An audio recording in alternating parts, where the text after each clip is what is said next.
Cool deal. And I guess we could start talking about this. This is going to be my next purchase. Oh, nice. Oh, I should show you my Smith & Wesson. Yeah, I have a 586. Oh, sorry, 886. 886 or 486? Or 480? I forgot the number, but it's a 357. Oh, it's a 357. 4-inch revolver, and it has the old school rubber handle on it. That's cool. So, is it newer? Did you get it new? No, I got it used. Awesome. So the trigger, it already feels good, even at double action. Wow. And the 357 just kicks so well with it because the revolver is heavy. Yeah. On that 4-inch. Is that 3.5 barrel or 4? 4. This is nice. a 4. Yeah. Nice. And it's so 500. Awesome. Oh man. Yeah. So it's the 500. It's like basically a 50 cal. Holy cow! That's round. a big caliber. Oh yeah. I wanted something good for backpacking because I've been a little paranoid with bears. Bears? Stuff. Yeah. I don't know why. I've been camping with my uncle growing up, but. Yeah, something with... and yeah, your uncle also lives in the woods too, right? So. Yeah, that's true, yeah. And you can go shoot at his house anytime. Oh yeah, so that's how big his property is. 5 acres. Holy cow. And he has a backstop. He has no target. Kidding. Yeah, yeah. You can go out there shooting anytime. You should ask him. He'd love to have you I'll out go. there. I would love to hang out at Jimmy's house. You could take your AK, you could take whatever, dude. Yeah. So for people who don't know, this is my good friend Chris Hesse, and we're just going to just shoot the shit pretty much, really. You know, this is my second podcast, and we talked about doing a podcast before coronavirus, and of course it's been 6 months now. I don't know. Crazy, isn't it? Well, let's see. February. We talked. February. Yeah, we're almost 6 months. Yeah, I mean, we started.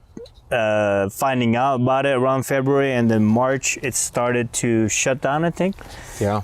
And you were busy trying to get your product out. By the way, he has this nice product. I've been holding this Vukoo bars. You guys actually can get this at Whole Foods.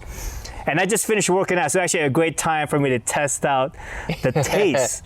I've had the original versions years ago, because you started this business, like 7 years ago? 8. 8 years ago? 8.5. Dang, that's crazy. Yeah. So, It's about the last time I worked out, too.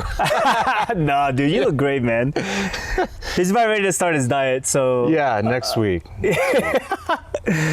And it's like, oh, you look great, dude. Thanks, man. So you'll even be better by the time leaner. I should be somewhere around 175, 180, ideally, and I'm sitting around 218. We're not gonna waste any of the time. We're going ahead and we'll share farm to bar right there. This is Almond Brownie. Almond Brownie. Mm-hmm. I'm gonna have the rest. So this is super. Yeah, you can. Go ahead and eat it. This one. Okay, because you're the owner, so. This was the first batch that we did. I don't like to waste products. I like to sell it. It's good. It's moist. It's good. 2 grams of sugar, 13 grams of fiber, and 20 grams of protein. That's good stuff. Yeah, gluten-free, soy-free, lactose and casein-free. Wow. What's the last one? Casein-free. What's casein? You know casein. It's like cottage cheese type protein. Yeah, Casey. You know casein. Yeah, right. But he's from Lebanon. No, I'm just kidding. I can't no, think so of it casein's that slow digestion protein. You know what I'm saying? Okay. Like the nighttime protein. A lot of cottage cheese has it. You can get the nighttime type supplemental protein. It's casein. But a lot of studies recently, I'd say around 2012, 8 years ago, came out with these 2 doctors that said plant-based diets, like casein actually supports cancer growth in the body. Oh. Yeah, so believe it or not, and yet as bodybuilders and, going through all these trends from the 80s to the 90s, the early 2000s, you just get as much protein and, casein's good for slow digestion. But in reality, the clinical studies have shown that tumors in the body actually accelerate their growth with casein in the body. Wow. Yeah. So it's casein free. It's an isolate. It's ion exchanged isolate. So it's basically, yes, it's whey. Comes from cows from Wisconsin and Ireland. Responsibly sourced, but it's basically just the protein molecule. I'm gonna save this. Yeah. And you can see there this is the big thing that we're doing is the farm to bar. So each ingredient we source direct from farmer to raise consciousness for the planet, farmers, and community. So that's awesome. Yeah, so what we do is we source each ingredient from the farmer, so we pay them a fair price of what they want. Almost, I guess it's directly, right? Directly cut out the middleman, but you get to see how their farm helps the planet through regenerative and sustainable agriculture, and that's their practices. Awesome. And then also we get to see how they can affect their community from Thailand all the way to Thailand, where we source the coconut nectar, from the oats in Canada. You know, you're able, and the carob in Australia. We get our carob powder in Australia. It's amazing. So you see kangaroos hopping around the farm. But we get to see how they impact their local community by hiring employees, creating that economic growth down there. And we get to know exactly what they're putting on their products. So it's not like this, you know, you're buying it off a big portfolio from a big conglomerate of a corporation. That is awesome. Yeah. Yeah, that's really cool. I knew you were focusing on local stuff, but that's good to know how intense. And have to. We got to be different. Yeah. Well, I think that's. It tastes great. That is going to be the same flavor, but all right, so this is like your entrepreneurial mode. So we ran out of the top portion of this packaging. And so here I am, I still had orders coming in, and you know, being self-funded, you have to keep coming up with these large minimum orders and cash. And so what did I do before then is I literally took the bottom piece, because this has the UPC code, the ingredient list, and the name, so it's the most important piece of the packaging.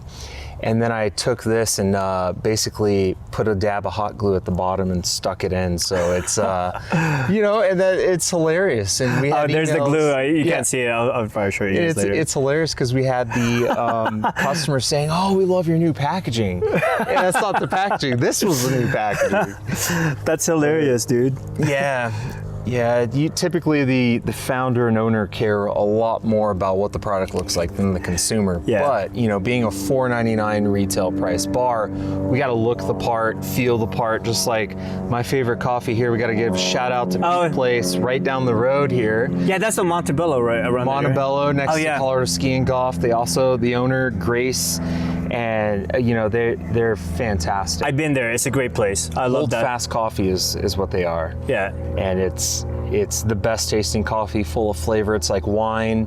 You know, you can taste where the bean's from, and you can literally guess. Like when I go in there and I'll taste a fruity one, because they made me coffee snobs. Oh. You know, I can go in there and I'm like, "Oh, is this Ethiopia?" They're like, "Yeah." Well, is this Guatemala? Really? Yeah. It's just crazy. So shout out to them. It's what keeps fueling me. But so this is the same flavor then? That is. So it looks like it has a honey almond, but it's the... So the original name with this one was Colorado Wildflower Honey and Almond. Okay, so, but it's the same flavor as this. It's the same name. So we found out marketing-wise, doing in-store demos with live customers, that when you say Almond Brownie, they're more inclined to buy it than Colorado Wildflower Honey and Almond. That's when you think of a honey bar, you're thinking of Nature Valley's green bars, the honey. You want a sweet kick right away, but it's the exact same bar, same size. All right. But that's how we used to package them, in pouches that were chamber vacuumed. Literally would... I'm trying to get every morsel. Yeah, they're good. So they're real good. We also grind fresh almond butter at the time of production, so that's a little bit different. So you get that fresh aroma of the enzymes, just everything in there. It's live food. That's why you keep it. I like it the way you describe it for me, so I'm like salivating before I take a bite. Well, that's why we call them gourmet bars, you know?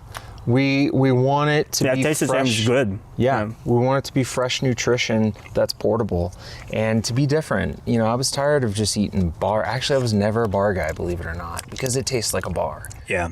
You know, but what I was big in making my own food, like when you're bodybuilding, you gotta have all your macros, you count everything. And I loved oatmeal and throwing peanut butter in my oatmeal and throwing blueberries or whatever and mixing it all together. And that's basically what that is. That is awesome. Really high quality ingredients that fit within my macros back 8.5 years ago when I was training for a show. Yeah, right. A physique show. And I was in sales, and sure enough, the the guys were like, dude, what are you eating? And I said, here, have a bite. They're like, wow, bring me back some. I'll buy some from you. So that's how it started. And over a 3.5 year period, I sold 10,000 bars out of saran wrap out of my kitchen. And I would share, I would tell them straight up, look, dude, I made these in my kitchen. Are you cool with it? Yeah, right, like, yeah. I'm like, okay, cool. Yeah. So it's like inviting somebody over for dinner. You're going to cook for them. It's not in a commercial grade facility.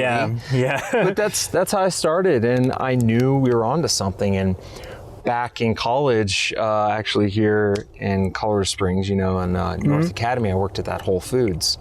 Never got voted on, because at that time you had to get voted on. So I worked 6 weeks. It was between me and this other guy, but I was the porter. I would take out trash. I would clean tampon containers out of the women's restroom. That was like the biggest crazy memory. So my goal was, you know what? I would love to get this into Whole Foods. So what would it take?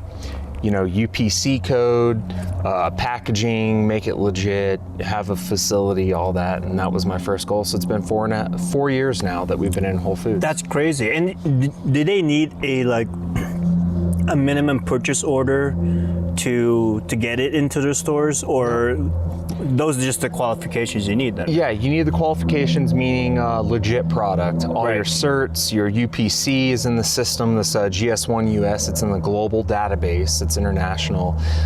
So Vukoo has its own 6-digit prefix that is the same on every single UPC code, but the last 3 digits will be different. Gotcha. Yeah, so this is actually the same UPC on that one because it's the same product, but the other one's gonna have different, but it's 8586 4505. Gotcha. So 8586 45, that's like 9 digits, I guess, is what it is. But yeah. So All right, this next one is dark chocolate. I'm gonna finish all these, so I'm just not just gonna. There's a bug on here. They're trying to get into my bars. Luckily, they're vacuum sealed for freshness. Yeah. And that was a part of it. Like the one you just had is a pouch. And we would have to, it was a 2-day process to manufacture these bars. First started in Monument here. Yeah.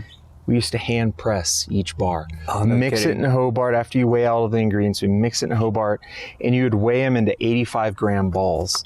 And I had these little molds that we would hand press. And then after they're frozen to where they're hard enough to vacuum seal, you would slip them into these sleeves. And you would line up 4 on each side and close it. It's a chamber vacuum, so you'd have to wait 20, 30 seconds for it to get pressure, and then it shoots out all the air and vacuum seals and seals it. And then, so that was one day. The next day we would have to hot glue the boxes. Like literally everything comes flat, so you'd have to, and it was a 2-piece box. And we do that, slip them in, get all the orders together, and go deliver. So it was crazy. And then when we had to scale to Denver, I drove up to Thornton, would manufacture and freeze them one day, drive back up because the vacuum sealer was a Monument. Yeah. I would bring the frozen bars back, vacuum seal them in Monument, go home, build the packaging. Next day, go out to Boulder, Denver, and make all the deliveries. Holy cow. There's a lot that goes into that bar. So now we have them thermoform sealed. So so same this thing is as the a new cheese stick. Yeah. That's the first one that I opened. It was like you could just peel it open like that. And then just like, I thought it was easier to open than the other one. Absolutely, and it's scalable, so we can vacuum seal 2 bars a second now. Oh, so it's actually increased your production twice as fast. Oh, more than that. Oh. It would take 2 minutes to vacuum seal 8 bars, which now takes 4 seconds. Oh. Yeah. Holy cow. Yeah. That is fast. So you can actually less scale hands-on. And we're looking at robotic arms right now. You can get an intro-level robotic arm that we're looking at that will, when we have this extruder that pumps out the bars off a guillotine and it cuts them, so they're all the exact same size and look. They'll come towards this through a tunnel that's a nitrogen tunnel, so it freezes them, and then this arm will pick it up and place them into the That is pretty cool. and then it'll go. So we're looking at doing that. Yeah, that'll be the next level, I guess. That is, yeah. And with minimum wage going up, we're a food product. We're not producing iPhones. So the consumer's only going to spend so much for that bar. Yeah. And you got to figure out how you're going to maintain the margins to grow and give back to the community. Right. So what we're doing is still creating jobs, but we're moving them off the production line and moving them over to marketing. Oh, nice. Somewhere else that suits the need more. Yeah. Because that is the most labor intensive part. And no one wants to be a robot when you're a human. You know, we're human. Right. We're free. We want to live in, and literally how Vukoo is to tap into your greatness and potential from within, but unleash Yeah, I it. like that. Go after your goals. Go after your dreams. Life's too damn short. Yeah, that's awesome, I man. mean, you know how fast time I'm proud of goes. you, man. Dude. Yeah, dude. I remember I met this kid in 2003 when I first worked out in Flex Gym. Dude. What was So- I? You were like 15 at 2? that time? No, Yeah, just 2. kidding. Yeah, no. Yeah, time's flying. Yeah, I started going to Flex in 2000 with my uncle. Yeah. And he would go at 5 a.m.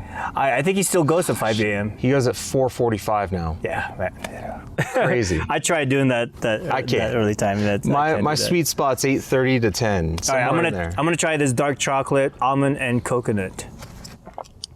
This has only 19 grams of protein. 3 and grams of sugar. 3 grams of sugar. 10 grams of fiber. This one has organic fair trade dark chocolate. And so this bar right here has made the Whole Foods top 100 best-selling products within our first 6 I was months. gonna say this is my favorite so far. Is it? They're all good. I love dark chocolate. Okay, so you're a chocolate fan. Yeah. Yeah. We get this cacao from the Philippines. Yeah. So my mix is, it's just straight 100% cacao. I grind it up into powder because they make these little wafers in the Philippines, and I grind it up. I get some I forgot what kind of brand protein powder, but it's chocolate. 2 scoops of that, and then some Udo's oil. Yep. I know Udo as well. That's nice. And then I just put some water. 369. Yeah. Yep. Yep. I love Udo's. Mix it in there. So 1 tablespoon of Udo's oil, a little bit of water. So I kind of make a paste, Yeah. and that's my meal. Yeah. So Did you say with oats too, or no? No. So it's just powder and cocoa nibs. yeah, you should. It's a paste. Yeah. Maybe I don't know if you want to experiment with that. I haven't tried it with oats. It actually sounds really good with oats. It's basically a Vukoo bar if you had Is it really? Yeah. No kidding. Yeah. Oh yeah. Sorry. It's not Corona. It just went down the wrong tube. Give me 1 sec here. I'm all laughing and it went down the wrong tube. Like, I'm joking. And I just finished a workout, so these bars are just fulfilling me Did right you go now. to Flex? Yeah. Shout out to Jeff at Flex Gym. Yeah, Flex Gym down there in the Lehman Academy. I don't even know The what. original Golds. Yeah. It was the only Golds in town. Yep. Yeah, now Gold's shut down. That crazy? Yeah. But Jeff, I mean, same equipment and everything. He just got tired of paying the royalty price just to have the name. So he created Flex Gym in 2004. I was bad for the camera. Since I was joking, my eyes kind of welled up in water, then my nose was runny. This is my shirt, so I promise not to hug you after. Oh, I don't want to get any good. germs. No, I went sprinting first. Nice. I did, I've been working on my 400s. Nice. So last year, I don't normally work 400s, you know, because it's too damn hard. Mm-hmm. And my best last year was 75 seconds. My all-time best was 70 seconds back in 91. I was like 19 years old. And Which is hard to believe, dude. Yeah, I was telling my buddy on Marco Polo today. I'm like, yeah, I'm about to go do a podcast with my buddy Charlie. He's that typical Asian that literally looks like he's 30, but he's 47 or thanks, whatever. man. How old are you? I'm 48. 48. Yeah, 48. Dude, you look younger than me. Guess That's how old what's my crazy. mom is? She's 83. Are you kidding? Yeah. Yeah, She looks like she's in her 50s. Yeah. I'm the youngest of 5, right? So, and she's 83. Yeah, not crazy. Wow.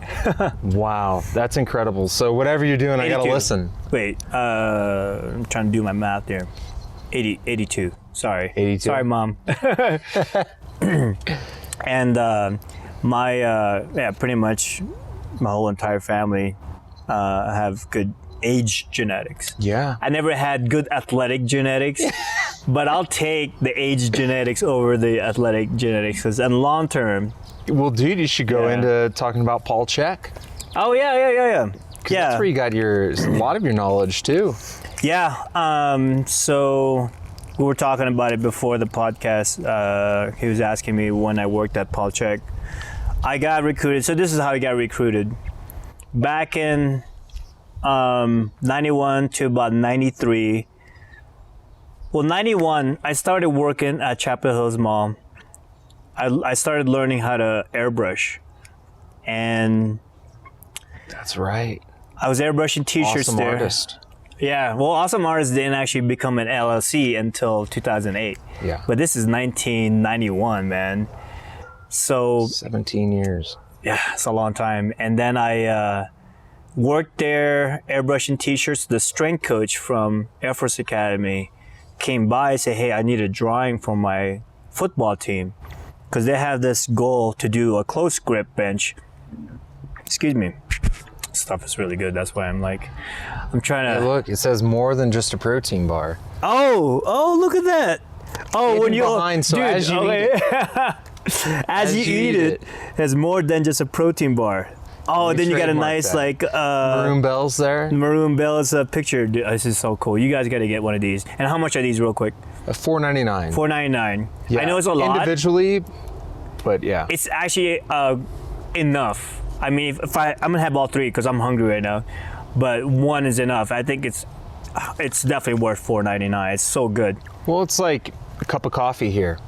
You know, you're gonna spend $4 to $6 on a cup of coffee. I don't drink coffee, so Yeah, well, and it's good. that's a lot of money for coffee. It's pour over, so you taste the flavor. It's just good coffee. I mean, you look at Dutch Bros now. It's around the line, and they spend like $7 on, You're right. on a drink. You're you right. drink it, it's gone. You eat it, it's gone. So I mean, and it's quality. It's all organic, raw almonds, fresh almond butter. So it's an art. Sorry, we didn't mean to veer off on the topic. It was just so good. So let me stay on topic real quick, so I can. This is the ADD version, so don't worry. I know, yeah. That's because it's me. Don't worry about it. I'm ADD too, so when you gave me on that. All right, strength coach needed a drawing for the close grip bench goal, and also power clean 300, 325, 300 is something like that, right? Yeah. It's always been a goal for theirs, and they say I just need a drawing so I can make it into a T-shirt and give it to the guys when they hit that goal. Yeah.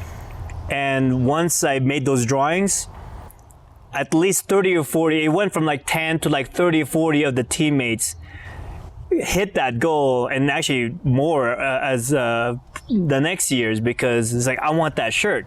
And they even increased the number to like 350. It's like crazy. Wow. I mean, how many people can do like a close grip bench? 300. That's a lot. And then it's like 325, 350, or it's something crazy like that. And then they can do power cleans for 300. And then he needed drawings for his exercise illustrations. And this is where it ties into Paul Chek. Kim Goss hired me to do drawings for his football team. Eventually kind of did a lot more stuff, but football was the focus. And that spawned off like all kinds of work. I only charged him like $2, $3 a drawing, you know. Wow. But then I went to Boulder to go to school. Love Boulder. It's a great place, La La Land, man. Yeah, So- I love it. yeah, I love it. yeah, it's a great place. It was a good place to grow up and go to college. You went to CU Boulder? Yeah, I went to CU Boulder. I tried In out the for the football 90s? team. Yep. Dude, Yeah. look at you, man, living the dream. Yeah, I almost made the Chautauqua team. Park, What's that? Chautauqua Trail, all that, the Flatirons right Oh, there. yeah, the yeah, trail, yeah. I'm sure you did all that. I did not, believe it or not. Really? I didn't do any of that flat. Yeah, all the time I was there, I didn't do anything. I just man. trained, go to school, and that was it.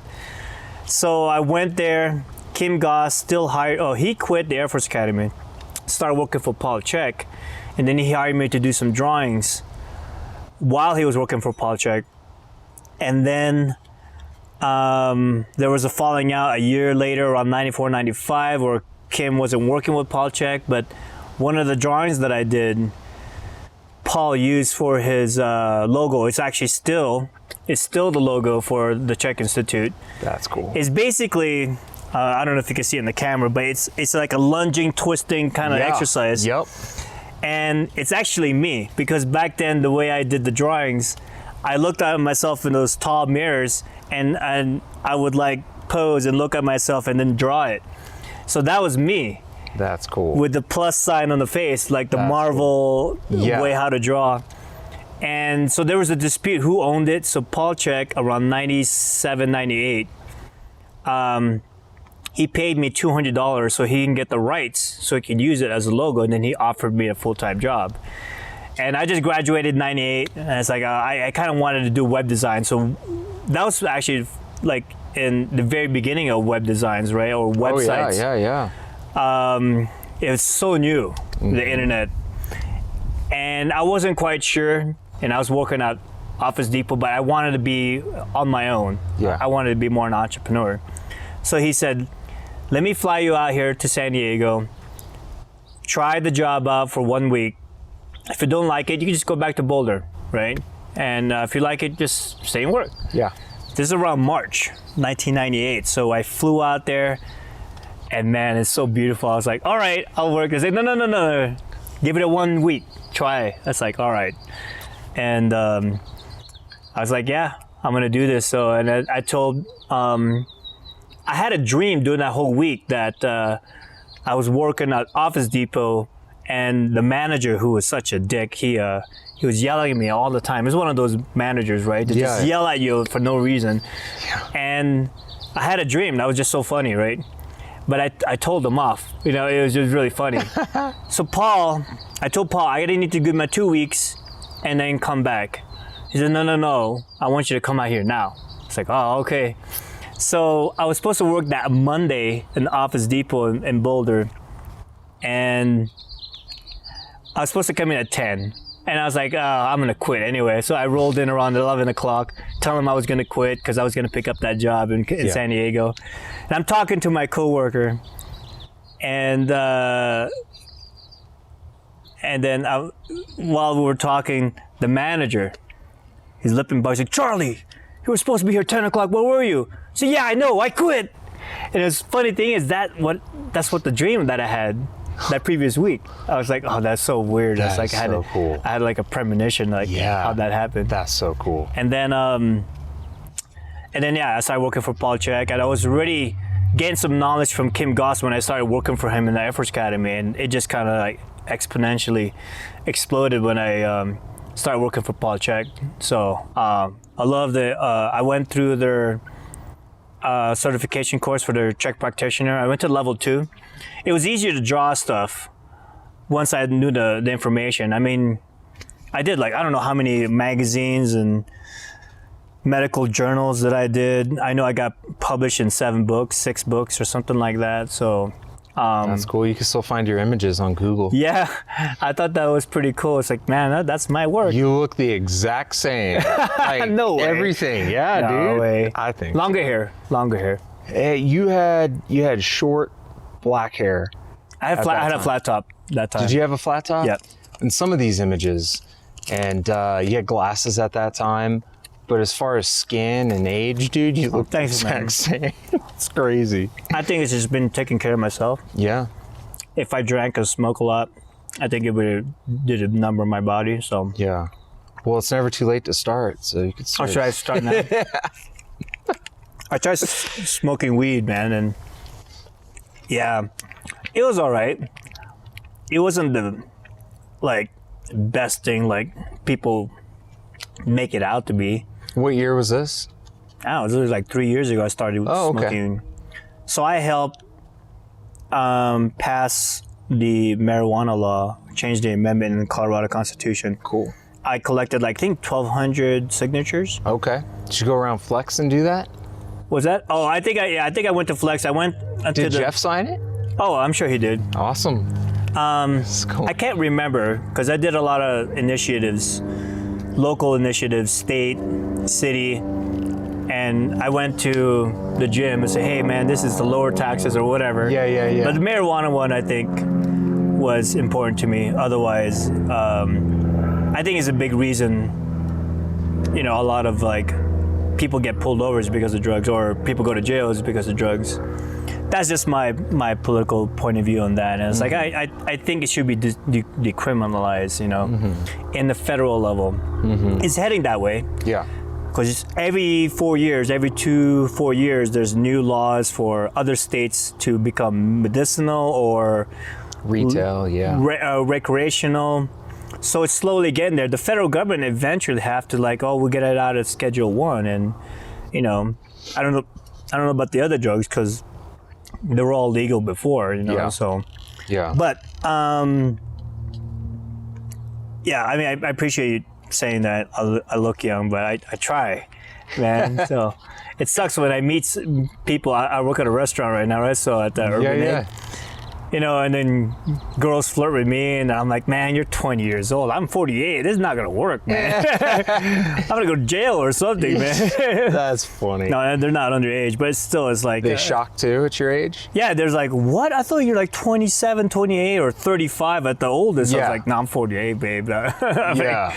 You know, I was like, sorry, but you know, That's so funny. yeah, but it's nice for a while. Then reality hits, like, I'm older, man. So, gotta find somebody that's, you know, close to my age. And Just mindset, relate, yeah, that's the thing. generation stuff. You know, Yeah. like throwing shade. It's like, what is that? Yeah, You know, it's man. But time does fly. It's just it's insane. But yeah. so what happened with Czech? Oh, So that was in '98. You went out there. 98 to about 2000. It was almost 5 years. So Wow. late 2002 that I quit there. I did the last book, How to Eat, Move, and Be Healthy. Yeah. I did over 200 drawings there, and at the same time, we were training this artist named Jolene Lee. I think she's still there. The issue was that he overworked me. And he had so much control of my time outside of work too, and we talked about that. He Off the record, he a narcissist or?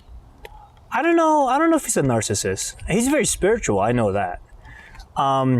He's a good man. I think it's just his method of trying to keep me there wasn't the best approach. I would love to still be there right now, to be honest. But I wanted to do other stuff too. I wanted to be so open to where I get the work done for the Czech Institute, because that's my obligation, and then do all this other stuff too. Yeah. Right? I wanted that combination. Yeah. But he was so controlling of my time. And I felt bad because I was getting paid more than my coworkers. I was like, how could you hang that over me? You know, this is what I was thinking at the time. And we're great friends today still. Whenever I visit him, we talk about it, we laugh about it now. So there's no bad blood between us, all right? So this is just in the past. Yeah, right? yeah. And he, I'll get to this I got a Chuck Norris story for you, so. Oh, nice. Yeah. Real life. Yeah, real life Chuck Good. Norris story. But it's the, I would work, I was like, when do we need this? I'll get it done. I stay there until like midnight, 2 o'clock in the morning, get it done for the deadline. You know, I got my shit done. And then another project, you know. But then I started doing acting. I did like a short movie that was supposed to be bought for a bigger movie. Okay. And so the Czech Institute works closely with Total Gym, right? I had no idea. That's and pretty we cool. use the medical grade Total Gym for his clients or every corrective exercise practitioner. It lowers the axial load on your body and it puts it on a level where you're putting just minimal load. So it depends on what angle you put the body in, especially if it's like a squatting exercise that loads your body axially. It reduces that. So if someone has back problems, you know, you can get them on a Total Gym, start them off at a 10, 20, 30% angle or load on your lower back, and eventually you get them to 100%, standing, walking, running again, or whatever the goal may be. So that's how I got to meet Chuck Norris, because they do the commercials. He uses Is it. that Christy Brinkley? Too? Christy Brinkley, I didn't get to meet her. Oh, yeah. I got to meet Chuck Norris. So Chuck, I call him Chuck like he's my close friend or something. Yeah, no, he Mr. is, Norris. right? Chuck. But he always gets trained by Paul Chuck whenever he comes by Total Gym to do the promo stuff or whatever he needs to do. And have you seen Enter the Dragon? Yeah. Remember the bad guy with the scar? Mm-hmm. Bob Wall. That's his name. Okay. And he was with Chuck. That's cool. When I met both of these guys. That's awesome. I'm geeking the fuck out. Yeah. I was like, holy shit, Chuck Norris. Oh wait, Bob Wall. Oh my god. Dude, you know if Bruce Lee was alive, he'd be there with him. I think so too. Definitely, for sure. And the practitioner, Janet, who was working with Chuck, she was a top student for Paul. I think she still teaches for Paul Chuck. I'm not quite sure what's going on. But she's been saying, it's like, oh, you got to meet Charlie because he's a big fan, you know.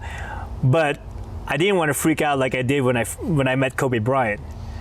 You met Kobe Bryant. See, that's another story you got to tell. Yeah, I got another story about Kobe Bryant. So so Jan has been planning in Chuck's head, like I'm gonna freak out when I see him. So I was like, I still gotta stay cool. I gotta stay cool. And then my office is downstairs in the basement, and next thing you know, Chuck just like walks right in. He goes, "Hey, how's it going?" It's like, "Oh, Mr. Norris, how you doing?" You know, I was trying to stay composed. I'm like, "Oh God, it's Chuck Norris." So I was like, "Hey, how you doing, sir? Pleasure. I'm a big fan. Love your work. I mean, just love all your stuff, you know." So that's how I got to meet him the first time. So he was there for the whole week. I sat with him when they watched some videos that they needed to edit and all that sort of stuff. No, I have stories of that because I was working while they were working with Bob Wall and Chuck Norris in the gym. So doing martial arts stuff? Well, they were doing corrective stuff or whatever, some exercises that they needed to do. Yeah. So this is the mindset of Chuck Norris. Is really cool. I think he was 60 at the time, or he's going to be about 60. 1999, somewhere around there. And he can do a split, and he's maybe about a foot off the ground. And he's like, yeah, I think by the time I'm 60, I want to hit the ground again, go all the way down. I was like, damn. He's constantly like, you know, improving himself little by little, even though as he age. Yeah. And then I heard a story. Janet's partner, Chris Maud, was working with Bob Wall. And you seen the video in Enter the Dragon when, you know, he has his arm up and they would break a board on his arms and stomach and all this other stuff. I mean, he's the real freaking deal. Remind me to talk about Bob Wall and who's that Aikido guy? Keto guy. He kind of talks like this. He's like, damn, what is his name? I don't know. He always has a ponytail bag. I'll get back to that. Okay. But the story with Bob Wall is that he was showing how agile he still was at 60. He stood next to Chris. I mean, feet next to each other, so they're facing front like that, right? His feet's right here. Bob Wall lifts it. Let's say Chris is on the right side, Bob's on the left. Bob lifts up his leg and taps him that loud to his side. That's how much power he can generate from that short distance. So he lifts up his leg and then a side kick, like, bam. It's crazy. I was like, and Chris like, oh God. He's at 60, he did that. Isn't that crazy? Wow. I was like, man, that's incredible. It's Steven Seagal. That's the story. Steven Seagal. Okay. So there's a whole story about Bob Wall and Steven Seagal because there's a time when Steven Seagal got so popular in the movies, and his Aikido looks really good on some of his dojos, and he was a master before he was a movie star. He was up there. I mean, I think he's Grandmaster now or whatever his legendary status is, but he was talking shit about Bruce Lee, Chuck Norris, Bob Wall, all those other guys. Steven Seagal? Yeah. He said, I could take all these guys. Or he was saying all that, right? Whatever. And he was saying that I think in an Arsenio Hall, in papers, TV, or whatever, just because he was so popular in the movies at the time. And so the story that Chuck Norris told me, and I'm not quite sure how to validate it. It's just what I heard. That's what I remember. Yeah. And I think there was a paper article about the interaction with Bob Wall too. Okay, Bob Wall was not invited to this like big party. Steven Seagal was there. Chuck Norris was there. Chuck Norris saw Steven. He's like, Chuck was saying, hey, let's just squash this. It's just ridiculous, you know, because Bruce can't defend himself because he's passed away. Mm-hmm. And there's no need to put each other down or anything. Let's just squash this thing, right? And Steven Seagal's like, no, just like, you know, he kept on with his, like, I can take you guys, whatever. Well, Bob Wall crashed the party, right? And he came up to Steven Seagal and said, listen, you bastard, or whatever he said to him, like, let's fight right now to the death. Let's see who will win. He challenged him. And then, you know, Steven Seagal backed down. It's like, because he was pissed. Bob was pissed, man. Yeah. He was just like, you know, when you talk bad about somebody, I mean, what else are you going to do, right? You got to defend your name, your honor, or whatever, right? So that's a crazy story, man. Wow. Where, yeah. I could believe it this because... This was when? In the 90s, early 2000s? It has to be in the mid-90s. Okay. I can't verify. Probably out in LA or something? Something like that. I think that's where Bob Wall lives. And I think Chuck was doing his Texas Ranger show. Okay. And I think that he lives in Texas. He's a real Ranger, by the way. So he told me this story where they're coming across over the border, or whatever international flight it is, that he's from another, he was vacationing with his family going back to the US. And you have this long line of immigration that you have to go through. Mm-hmm. Well, he passed all that with his family. And then he just shows his badge. He's like, yeah, go ahead, Mr. Norris. They just let him through. Oh, wow. That's a great story, cool. right? Like, yeah, it's Chuck Norris. Yeah, it's Chuck Norris. So even though he's like, he plays a Ranger, I think he is a Ranger for real. Wow. I think they made him some kind of honorary or like deputy. a marshal or something. Something like that. I have no US idea. But that's a cool story. Just sitting there, just shooting the shit with Chuck Norris. And he's like going through airports, like just passing the whole line. I mean, it's a long line. How big is he? He's like 5'10", 5'11". He was big when I think he was a heavyweight when he competed in the 70s or 60s. He was a heavyweight? He was big. He was stocky? He was, yeah. Well, I think heavyweight back then was like over 220 or something like that. And okay. I have to look it up. We have to look it up later. What I know, he's in the heavyweight division, something like that. Wow. He's in that movie Sidekick. You remember that one? With Ernie Reyes? With the asthma. You remember?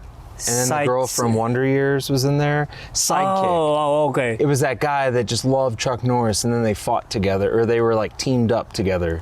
Oh, yeah, I remember seeing it, but I can't remember. I just remember him doing this kick, and he was just while rotating. Yeah.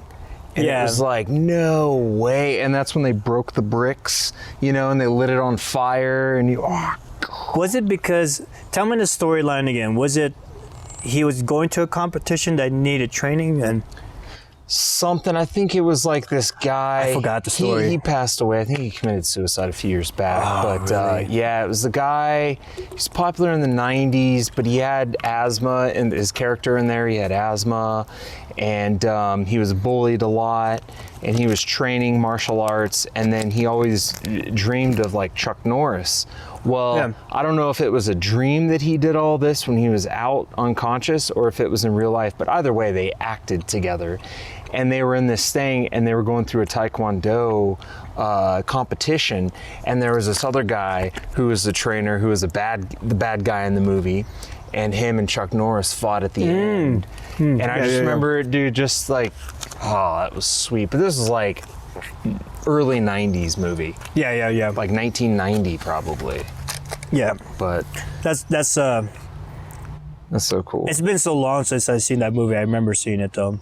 Oh, so when I was talking to Chuck, one of the last days he was there, because I just got into acting, right? Mm-hmm. And I was trying to get. We couldn't take a picture with him. You know, because of trademark stuff. I have no idea. It was just him. Because he would say, "Hey, do you mind if we get a picture?" I said, "Yeah, I'll send you guys some pictures." So I think he sways from taking pictures with people in public. So I rarely see him with a selfie with somebody. I don't know if he changed that over the years, but during that time when he was popular, Texas Ranger, in his TV show, he just wouldn't take a picture of us. So I talked to him and said, "Hey, Chuck, I just started getting into acting, and you know, do you have any pointers, you know, or anything down what I could do?" And stuff. Here, he got a piece of paper, writes his name down. I'm not gonna say who it is. Puts a phone number, say, "Hey, this is so and so. Give her a call. Tell them how you met me, and then we'll get you started." That's cool. I did not call her. Why? Because of Paul. It wasn't so much Paul saying it, but all this extra stuff that I was telling you that I wanted to do, he kind of put so much guilt in me that I didn't want to pursue all this outside stuff. Sucks. You know what I mean? I could have had that in how, I mean, that was, if you had any opportunity to have an insider start in the industry at that time, you know, I mean, who knows what could have happened now? Like if I would have worked hard, you know, as an extra, not even get paid, but I'm on set and I'm doing my job, I would have for sure maybe at some point gotten a speaking part in either in his show or some other show. Yeah. And that could have taken me to another career. Now I don't really, like, I regret not calling this person. Like the way Hollywood is now, I'm like, I don't care too much about being famous. It'd be cool. It's a facade, isn't it? It's crazy. Yeah, it's crazy. It's like it's professional, high-paid propaganda. Yeah. There's the art do we of want film to program? Like, but yeah, the art of film, cinematography. I freaking love acting. That's cool. And when I was in the set of the Lone Ranger, that's I mean, that's the love of filmmaking that I had. That was just so much fun. All the other BS that goes on in Hollywood, I mean, God, the stuff that's going on there is nuts, man. And you know, I don't know how I would have turned out if I was lucky enough that the small 0.001% of the actors pursuing that career that made it, or I think I probably had enough sense in me not to get into too much trouble while I was there, you know, because I didn't have that desire to do any drugs. I didn't desire to go out. I mean, I love just working and going home and sleep. I love sleep. I don't want to go to a party, you know. Yeah. Maybe if it's a Hollywood party means and smooching, you know, I would definitely have done that just to meet more people and stuff. Yeah. But you never know. I don't think I'm not trying to say I would have been big. It's just I had that opportunity. You know what I mean? That window. It's like, what would happen if you never have talked to your wife? You know what I mean? Yeah. So that first time, you know, what if you didn't go talk to her or whatever it was that made that connection, right? Yeah. You know, and for me, it just same with women, like the career, I just either didn't pursue it and I regretted it, or it just didn't happen, right? Mm-hmm. So that was the thing with acting that I wish that could have gone somewhere. Yeah. But having done some acting now and produce after that incident with Chuck, and for Paul, where he's controlling everything, you know, it was more of a mind job, really. Yeah. I you know, like, I love just doing the small acting jobs here and there, and that's just great. You know, I have a nice family that has been getting me these acting jobs that are small, but the movies sell. Yeah. It's a Christian film that he made. Oh, that's cool. It's Nathan Clarkson got me, who I met at the restaurant like 4 or 5 years ago, called me out of the blue. Hey, we're making a film there. We have Eric Roberts in this movie. It's called The Unlikely Good Samaritan. It's a Christian film, right? and I want you to play this bar manager. It's like, oh, sweet. I just a small part. I was like, Yeah. and it made it look like I work with Eric Roberts. Do you know who Eric Roberts No. is? You'll know if you see him. Okay. He's Julia Roberts' brother. Okay, Julia Roberts' brother. And he was also in the Dark Knight Okay. with Christian Bale and also Heath Ledger. So he's the I'm trying to think which guy he is.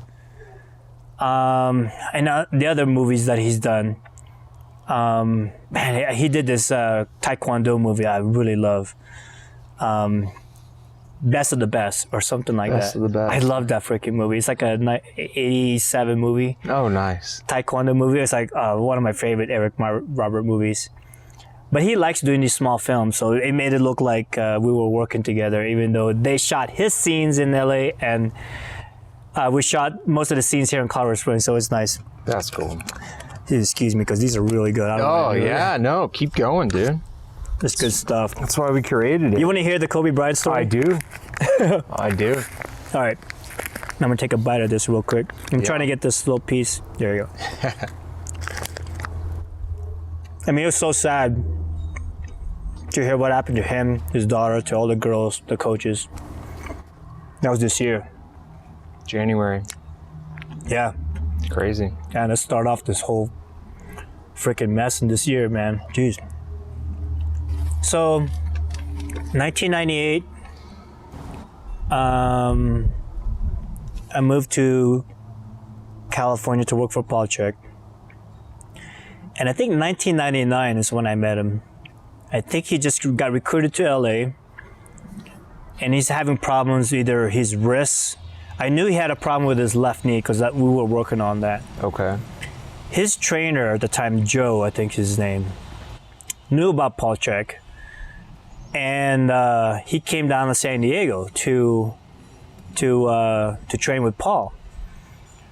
Man, if you ever had an opportunity to hang out with somebody who's that big and famous, it's crazy how your anonymity just disappears. Yeah. It's crazy. I can't imagine this guy like just walking around and saying, hey, like every 2 seconds.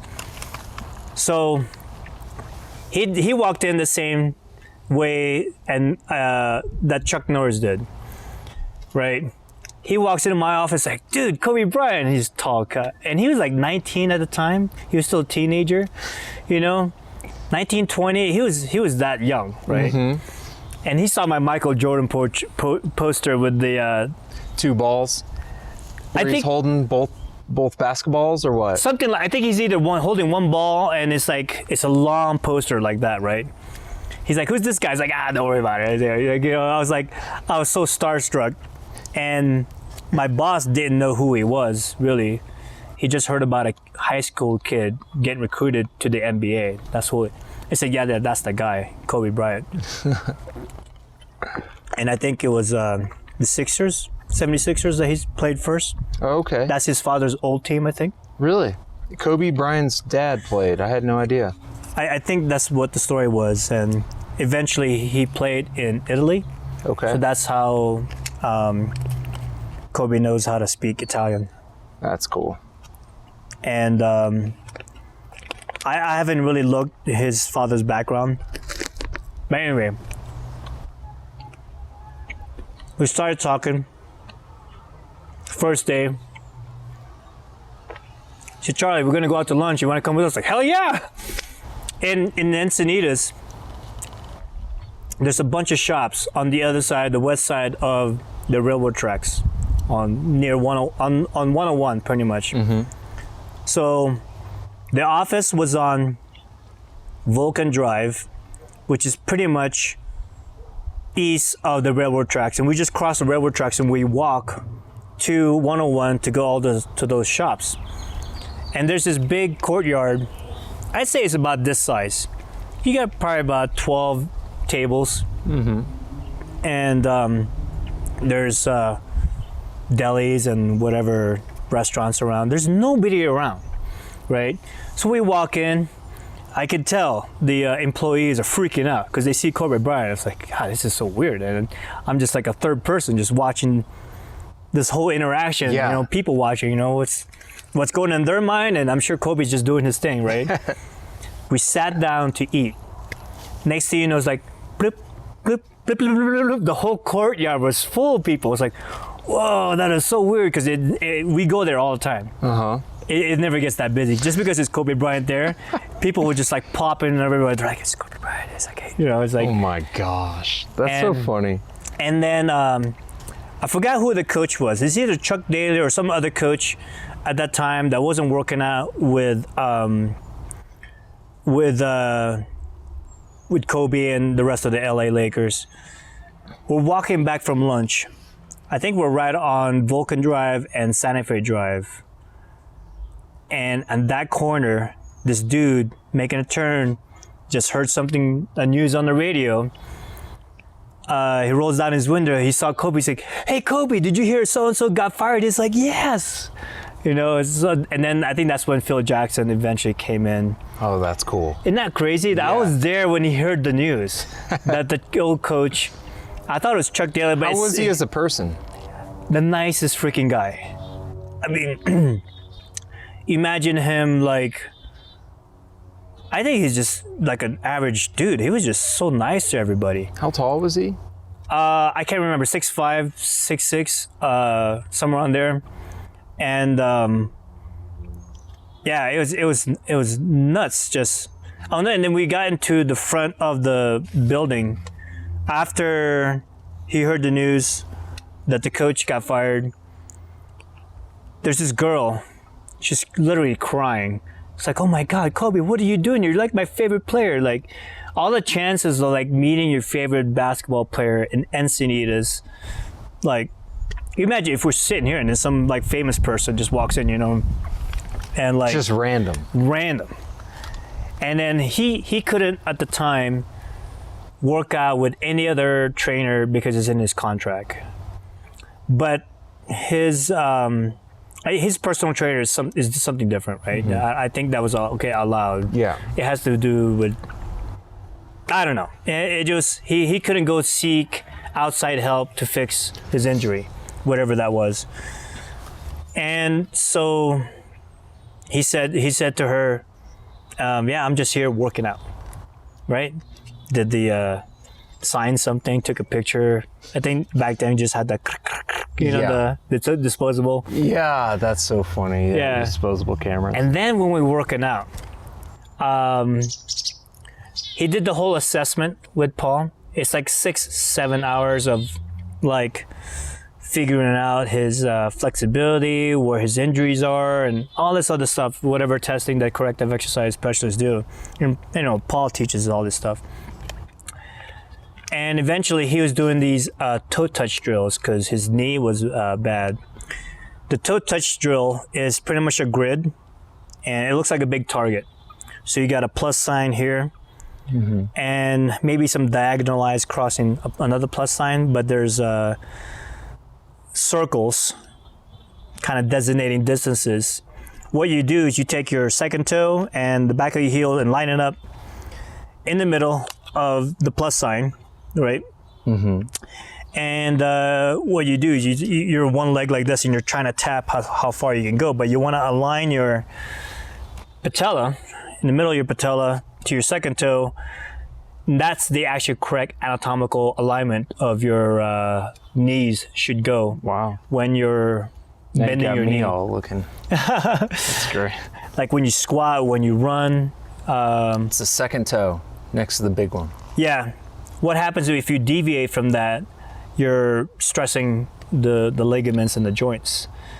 And let's say if it's turning in, that means you have weak glutes. If you're turning out, either you're too... There's another imbalance. I haven't practiced for like years, so it's been a while. There's always an imbalance if your knee doesn't track on a proper way, right? That's why you got to do the full assessment.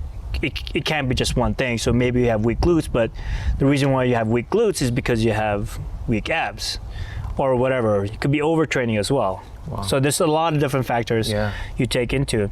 So I'm on the other side, the gym's here. There's a big glass wall to the office, and I was like, oh man, I wish I could just go there, just hang out with him while he's training. Then Paul goes, come in here. It's like, oh, okay. So I went in there, and it's crazy. Even at rehab, while he was doing this, and he was having a hard time because his knee hurt like hell. But it's actually a good rehab exercise, right? Even though he pushed through the pain? Yeah, if the pain level is not that much, it wasn't such a mechanical injury to where it was going to cause further damage. Exactly. It actually helps with the proprioception and all the different ligaments and stuff, or the ligaments, and so even though it's causing a little bit of pain, it's reactivating all those proprioceptions and your muscles around your tendons to stabilize. Right, or it's activating your stabilizer, so you're kind of working through that pain. If you do the exercise, you actually feel it, but then you feel better right after you do that set. Wow. And then you keep doing it. So he was doing the toe touch drills, and he was just like, come on, let's do this. And he's like, man, he was motivated just to get the rehab shit done. And the cool thing was, he, months later, he got to play again, and he dunked off his left leg. I was like, oh god, that was freaking awesome when I was watching him. And there's this kid we have this cleaners come in every night, and the young boy, I think he's maybe about 7 or 8, something like that, right? He missed Chuck Norris. I think he saw Chuck Norris, but he didn't have a camera, so he got to meet Chuck Norris, right? And he always meeting. He's like, man. And then when he walked late at night, right after the first day with Kobe, I think it might have been the only day with Kobe. Sorry. He walks in the door. It's like 8, 9 o'clock at night. He's like this, and it's like. And then Kobe goes, "What's up, little man?" He goes, and then he takes off, right?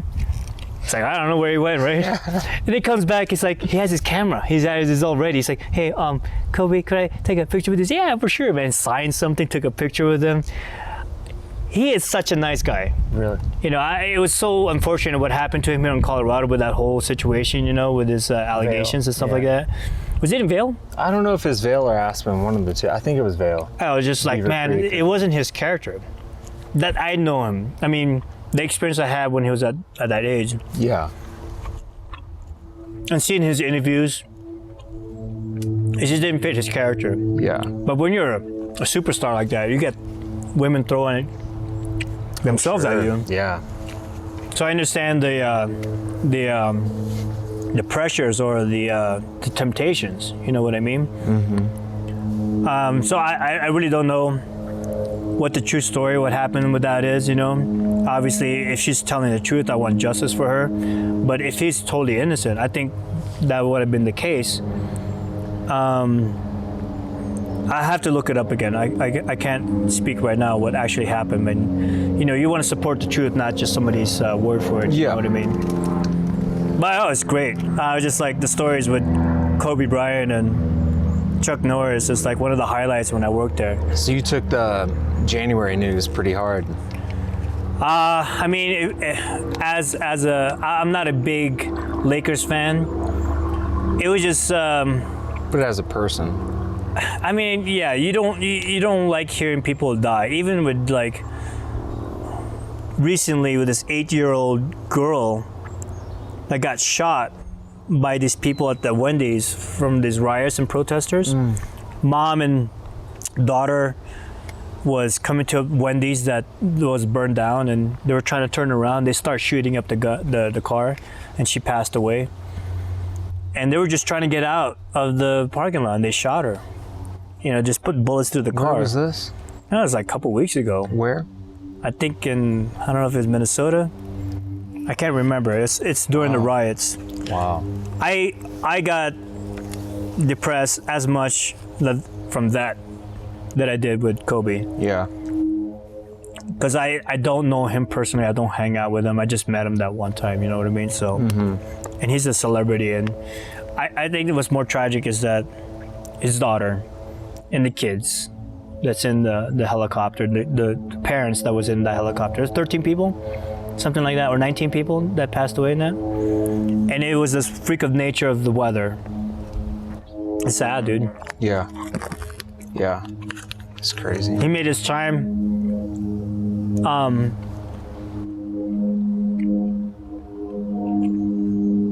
You can say that he should never been on a helicopter, but that's the only way he can get to and from and still be able to have time to do everything. Like go to practice, spend time with his family, coach his daughter's basketball team. One of the safest helicopters, one of the safest pilots. Yeah. It's crazy. Yeah, it's just a freak of nature. Yeah. Because you don't hear those kind of stories from helicopter pilots all the time, you know? Yeah. Or any professional pilot that, you know, I think it's a rare occurrence to have a plane crash or a helicopter crash compared to, man, automotive deaths are more rampant. You know, I think it's one of the highest causes of deaths, right? I think it's like I don't know. top 5, I think. Yeah. At least.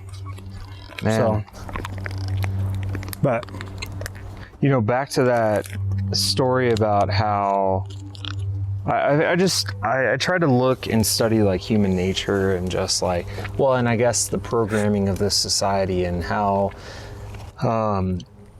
like when you guys are sitting at the courtyard, why do people feel the need to come sit around Kobe Bryant? Like, why? And what I believe is that they see something that they want to achieve in themselves, but yet they are timid, or their mind plays against them to where they feel like they can't. And but yet, almost like the story of Jesus and stuff, like they just want to touch them, and they get healed, and like their faith has healed them, just by doing that. And we now know with science that your brain can alter your chemistry, and you just by thought alone can alter your genes. yeah, that's true. And the way your cells vibrate. Yeah. I mean, this is the way God created us, is that our atoms and everything has a frequency. And it's so cool that your brain can truly, by thought alone, can change that.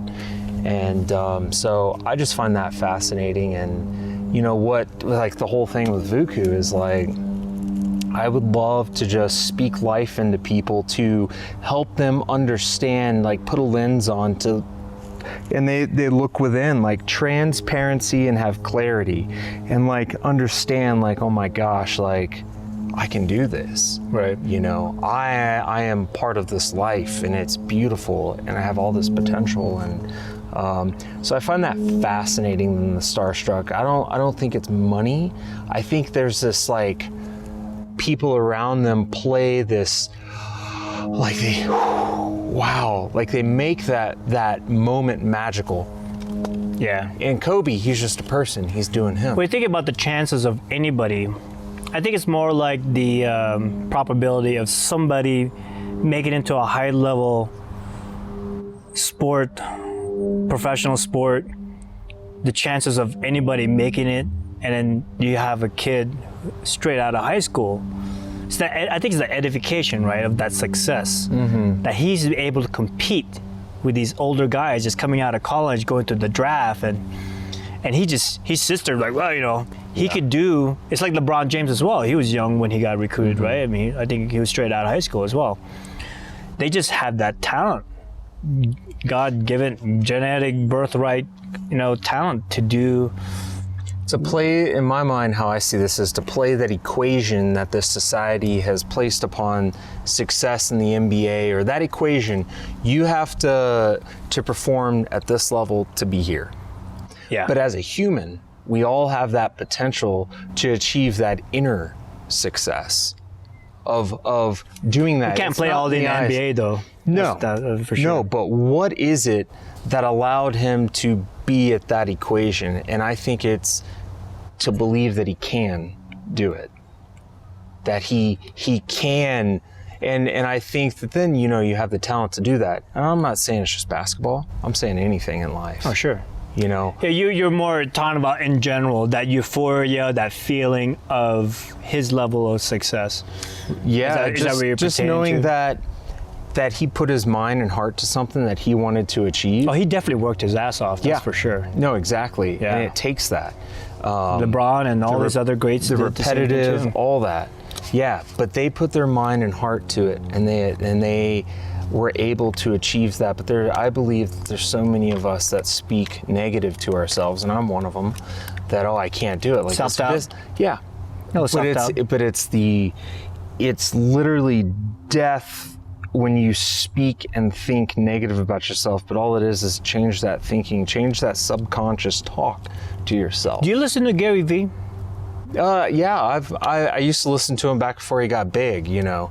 Back when he only had like 200,000 followers on Instagram. Yeah. Like he's great, and that's how I live my life. Like he's like, do it, go out there, do it. And look at COVID. It completely changed everything. Yeah. You know, as far as how to do business, how to do this. Like foot traffic in retail stores has dropped. Yeah. Boom. Restaurants. Yeah. Has dropped. But people still need to eat. So it's not, hey, we need to use this equation that's proven over years that you gotta, you know, set up demos, you gotta promote the advertisement in this part of the store. No, that's different now. It's changed It's now. obsolete. Yeah. But, and that's what I like about Garyvee, is that he talks about pivoting. He talks about, you know, Snapchat, all this stuff back in the day, and now it's not Snapchat. Now it's TikTok, and now it's TikTok. It's going to be something else. Yeah, he doesn't read books. He's really in tune what the market is doing, and that's who he listens to. Yeah. When somebody asks him, say, hey, what, you know, motivational speaker you listen to, what books? He's like, nah, I listen to the market. I don't.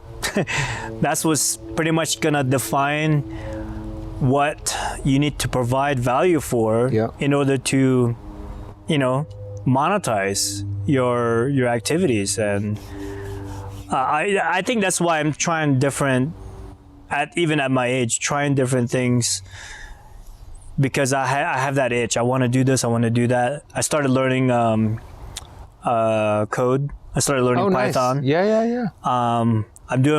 I was doing a lot of like posting for my workouts, but you know, it's one of these things I'm trying.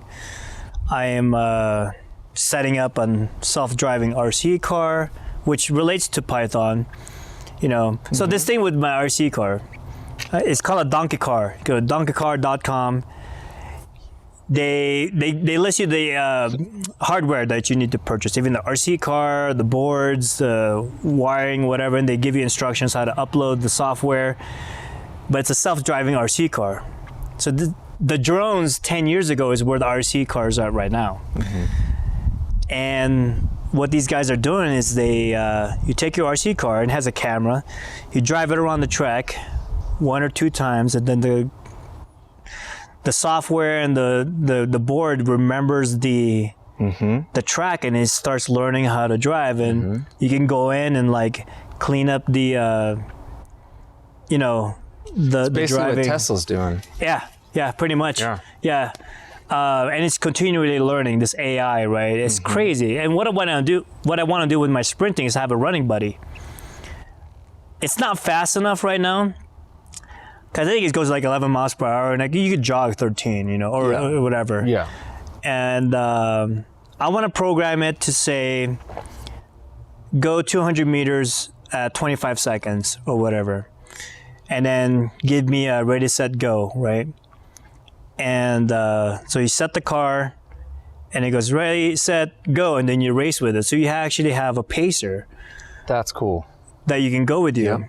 I thought about doing that with the drone. The problem with the drones is that the airspace, depending on what size drone you have, if you have something below 250 grams, you don't need to register it. And if you're flying, like Discovery Canyon is where high school that I run at, the airspace is, it's next to the military or the Air Force Academy. So it's for bigger drones that are not recreational, it's forbidden to fly in those areas. So that's why I'm thinking of doing the RC car. Discovery Canyon, that's over there, Mountain Shadows. No, it's on Northgate. Oh, okay, yeah. Yeah. And the thing with the pacer that I wanted to do, that I found as a recreational sprinter, is that you don't want to go 100% all the time, because you'll burn yourself out, you'll wear out your joints. You want to slowly work your way up to a 100%, right? You could do that once a month. So let's say my best is like 30 seconds right now in 200, and I need an 85% or 90% pace, like 31 seconds, 32 seconds, just to get that conditioning and that lactic acid buildup. So you set, this is what I want to do with the car, right? Set it up 32 seconds, right? Ready, set, go. And then you get to relax, because you know that car is going to get to the 200 meters at 32 seconds. So you just relax and you just race with it, right? Mm-hmm. And if you can do a lot of fun with it, it's like, hey, I want to see how fast Usain Bolt runs. You set it 100 meters, 9.58 seconds, right? And you can see how fast Usain Bolt runs when the car runs at 9.5 seconds. I think that'd be fun. Yeah. Is that what you're working on, the code for that? Yeah, I have the, I'll probably show you the RC car after all this, but I don't have it with me. But yeah, that's one of the goals with that. I think it'd be really fun. And I haven't studied code. I had to stop for a while just because this whole entire like political stuff has just like overwhelmed me, and I had to like detach myself from social media for a while. It got pretty crazy. I think it's still pretty crazy until this is gonna be all just weaned down after the election. Yeah. Whoever's gonna be president, like I don't really care, you know. But yeah, that's one of the things I wanted to do. And eventually I want to monetize it. I have a website that I want to use to coach people. Periodization is a really good book by Tudor Bumpa and Carlo Buccicelli. I knew Carlo from the Czech Institute, and he has a really good book on how to set your whole entire year for track and field or soccer or whatever sport that you're doing. You take a whole year and you periodize your whole entire program. It's really good. I would like to take his certification course. I got so much stuff going on, man. Like, you know, and I'm also like, I told you I'm upgrading my AK-47. It's a Chinese Norinco brand, which means is that they're all different if they're made from Russia, Yugoslavia, Romania. Yeah. Aren't they Russian originally? Originally, Kalishnikov. I forgot his first name. Kalishnikov? It's the name of the guy who invented the AK-47. Okay. It's originated from Russia, but then the Chinese had a different version of it, the Type 56. And when they were selling my particular gun here, they had to convert it before the ban, the assault ban in '94. So they had to have like the grip and the buttstock together, but have a thumbhole in it so it could make it look like. Yeah. It's a stupid like logistic to try to make it past the assault ban, right? You can't have a grip and a buttstock. It's like, and it was sold at $189 at that time. Now it's like, I think $700, $600 for that gun. But I wanted to get rid of that thumbhole buttstock, and like I installed an adapter so I can pull the M4 type of buttstock tube on there, so I have an adjustable like buttstock. Yeah. Cheek riser, because I'm gonna eventually put a scope on it, and I'm taking a carbine course in September. Cool. Because I always learn how to do pistol training with people who want to do concealed carry. And Priscilla and I went through that. You did? Yeah, and they offered us a teaching job, and we're like, oh, where? Dude, this was 6 years ago. Paradise Hills? No, it was a group of, I think they were current or former sheriffs that did it. I can't remember, dude. But we did this course, like a class, and then we went out to Dragon Man's, and oh, nice. You had to shoot a plate, you know, in the center of a plate, 25, 40 yards away or something like that. You know, we used a Kimber 45. Oh, nice. And we did Is that 9mm Glocks, you know. Oh, okay. Did you guys got your so we got the cert certification Yes. that then allowed us, helped with getting the concealed carry. Okay, gotcha. You know, we wanted to do that. I think that's a wise thing to do. I mean, Especially, I grew you up know, with guns, so yeah. it was easy, it's second nature. But people that haven't been and they grew up, Yeah. you know, say Pine Creek, and they want to go out and get a gun, it's like, learn how to use it first. Like, don't be Nancy Pelosi with your finger on the trigger while you're talking about it. You know what I'm saying? Like you gotta act like it's always loaded. Or they stuff. say fully semi-automatic. I'm like, you don't know what you're talking about. I always laugh. But I always believe, like, as with training, like, because we're both gym rats, I always continue to learn and even challenge my previous beliefs with dieting, exercise. Let me change this up. Let me see what happens, you know. I went from keto to more carbs now. And actually, that's why I'm losing weight. Because you're doing more carbs? More carbohydrates, yeah. And Are you doing carb cycling or what? I'm not quite sure what I'm doing. I just want to make sure I have enough glycogen in my... How many carbs a day are you eating? I think 300, something like that. And, you know, I do my sprint workout like once a week, maybe lift. But I do my Wim Hof breathing every day. That's right, dude. I've been watching that. I freak out. I get panicky because I've passed out a few times. Not doing that, but like you know, cannabis use. Oh, gotcha. You know, I guess we can get into that topic now and kind of go there. Is like the Wim Hof and all this is like it actually started with hookah in 2007. I was over at 40 Thieves with some buddies. This was like when I was a senior in high school, and Is that the place by... Constitution Academy. Okay. Much. You know, this small little strip center between Palmer Park and Constitution. Because I know there's a hookah bar here in That's Dublin. Hooked on Hookah. Ah, okay. Yeah, that's a cool place. Shady is one of them, and one of the guys, two brothers own it, and that's cool. That's a cool little place, but I can't do it anymore. I'm super sensitive to tobacco and all this stuff. So I actually had a grand mal seizure doing that. Damn. Yeah, the volume of smoke ended up creating in my lungs, you know, because I was trying to get the O's down and just, you know, just doing that. And, That's you know, funny. you really don't know at that point. I'm uneducated. I'm just ignorant. And sure enough, dude, I passed out after 3 hours of sitting there, you know, just socializing with my buddies. I got there about 10 p.m. It was about 1 a.m. And I stood up, blacked out, and set me up, and I was like that, and I woke up in a puddle of piss. I literally had a grand mal seizure, and so the 2007, doctor, you said happened? summer of July 2007, and the doctor said that it was most likely caused by the lack of oxygen going to my brain due to the volume of smoke.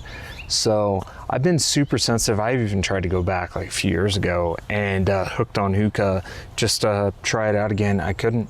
I cannot do it, dude. I instantly start to see myself getting tunnel vision. Whoa. So when you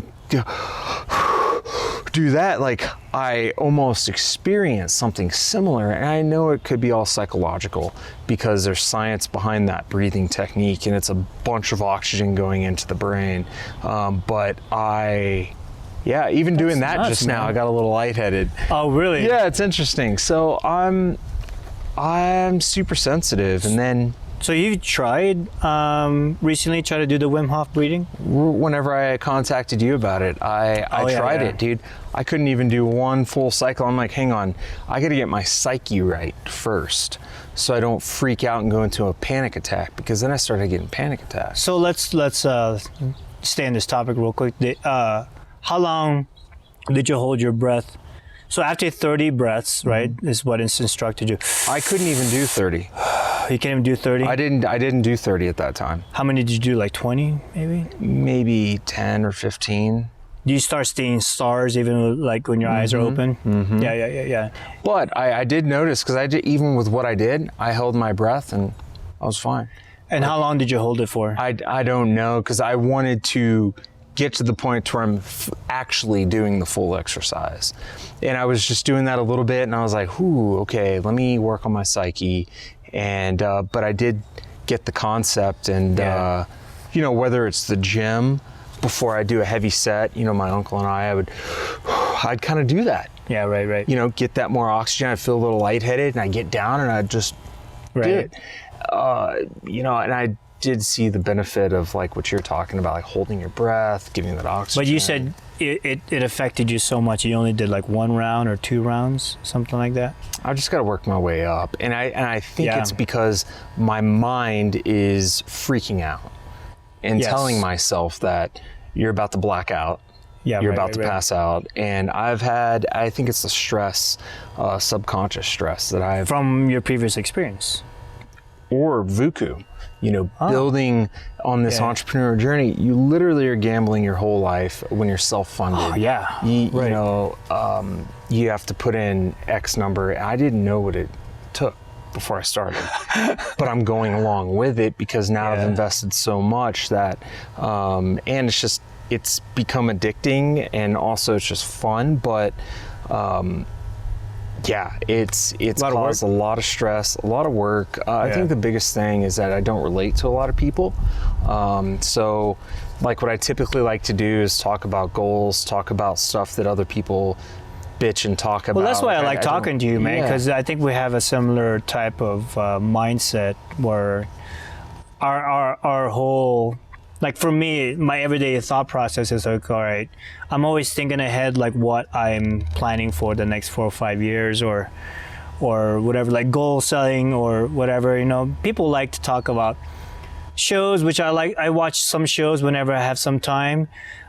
Sports whenever I get to watch it. But my main focus, and maybe yours is the same, where I'm like, what's the next thing that I'm doing? What am I doing for my workout? Well, I got to get to bed at this hour so I can get rest up for my next workout. I mean, that's my process. So that's why I like hanging out with you. What it is? What I find is that on a quantum level, and I love geeking out in quantum physics and stuff. I just can go down a big rabbit hole, but I see things as equations. Like just we're quantum, we're in this realm right now, and we can be in a different realm anytime we want to think like that. Like I think about it often when you told me when my in 2005 when my golden retriever, we had to put her down, and you're like, if you ask to see them and just talk to them again, it'll happen like in your dreams. Did I say that to you in 2005? Yeah, you did. Oh, that's crazy. You did. So I think about that, and that's quantum right there. And on a quantum level, and as science advances, we can see how that is possible and how that happens. And like you saying, hey, I quit, that stuff, it's all tied together. And the more you see it, we're all together in this beautiful dance of life. But I see things as far as goal setting and all that as an equation. And what it is, and I love Dr. Joe Dispenza, how he's somebody who I listen to and follow, is basically how to manifest. It's overused nowadays, but how to see and live that life is to live it now. And you live it in your mind, because like Olympic athletes and stuff, they can literally sit there and see themselves sprinting and their heart will start accelerating. Yeah, right. And everything. It's the same thing. So goal setting, like, I'm going to do this in the gym or something, or I'm going to do this in my business. You visualize that future outcome, but you live it now.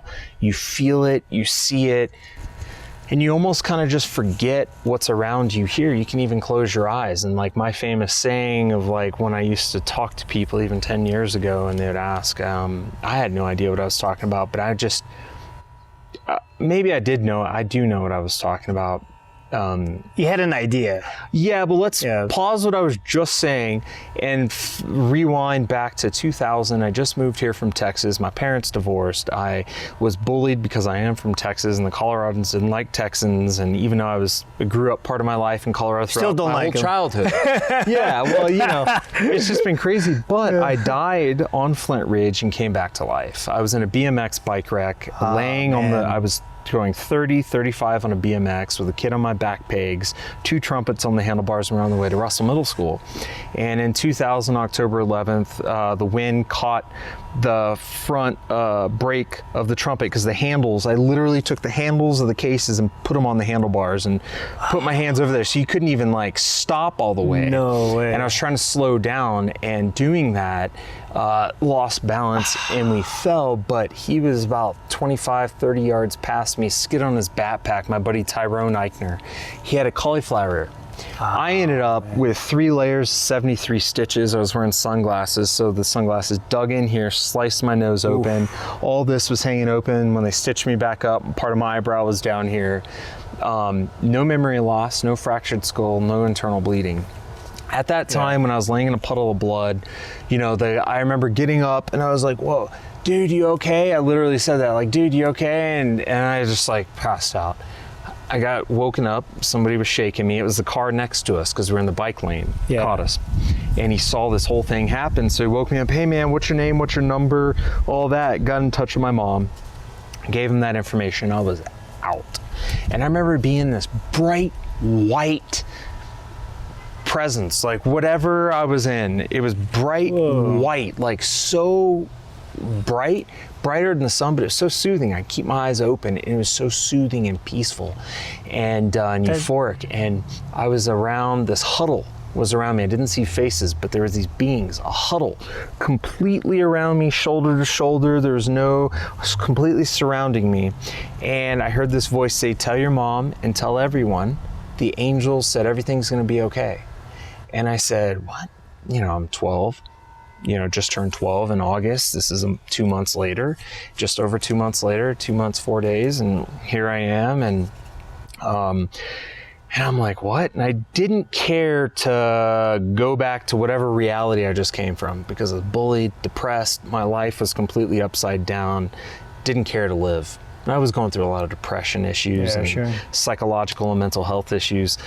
So they said, no, tell your mom and tell everyone the angels said everything's gonna be okay. They said that a couple times and they hinted, they gave me this knowing that it's not your time.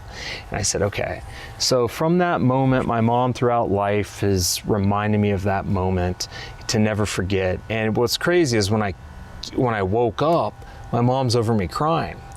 Whoa. So when I came, I don't know how long that was, and I said, Mom, the angel said everything's gonna be okay. At that moment, boom, put me on a stretcher, put me in the ambulance, and last thing I know is they put an IV in, they said, you're gonna taste bananas in the back of your mouth.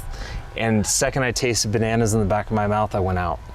Wow. And then I woke up, recovered after being stitched up, but that's when the doctor came out. The chaplain greeted my mom at Memorial, Maine and said, hey, prepare, this doesn't look good, I'm gonna prepare you for the death and blah, blah, blah. And the doctors, we can't promise anything. So they came back and they're like, yeah, no fractured skull, no internal bleeding. We don't know how this happened. Going 35 without a helmet. I had the bleached top of hair, you know, it's 2000.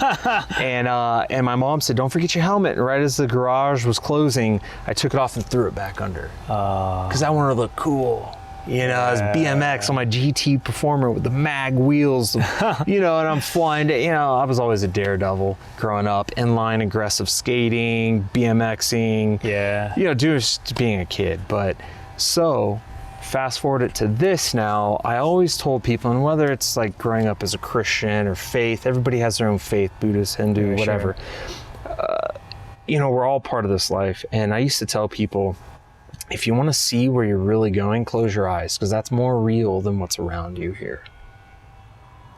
Consciousness. We are consciousness. I don't remember the moment that I lose consciousness every night when I go to sleep. I don't remember that moment, but we're still part of it. And then we wake back up and here we are. And in this realm that we're in, because we're in two realms, you're in this dream realm and you're in this realm. Whether now what Elon Musk and everybody else is saying is like, well, maybe this is the dream world. And it could be, who knows, like Neo and the Matrix, you know? Like seriously, like you don't know. We don't know. But what I do know is what the little I know of quantum physics is that we're in this equation and science reacts in certain ways, but you can have two atoms in the exact same atom in two different places in the universe, but it's the same atom. And in no time, time's relative to wherever, but in no time they communicate. And it's wild. But what I see is that like how I live my life and stuff, and like when you're talking about accomplishing dreams, is like visualize what that looks like, but you have to have that mind and heart, you know, sync together to where you're feeling it, because we have this magnetic force field, I guess you can say, this field around our hearts that is more powerful than the mind field, you know, like the field that we have here. But you got to put the thought with the heart, feel that emotion, feel it, and live it now, regardless of what it looks like around you. Just almost what I call it is pretend and be a freak. Be weird, you know, freak in the eyes of other people. Would you say it's like the zone? I guess you could say, I don't know the zone, but I guess you could say it is. It's like, almost like every aspect of you, mind, body, and soul, doing one purpose. Is that what you? They're all synced together, and in that moment, you're so present, living the future moment now, that eventually, when you do that, you're naturally, when you follow peace and you stay that, you can call it a state of flowing. Things are going to start happening.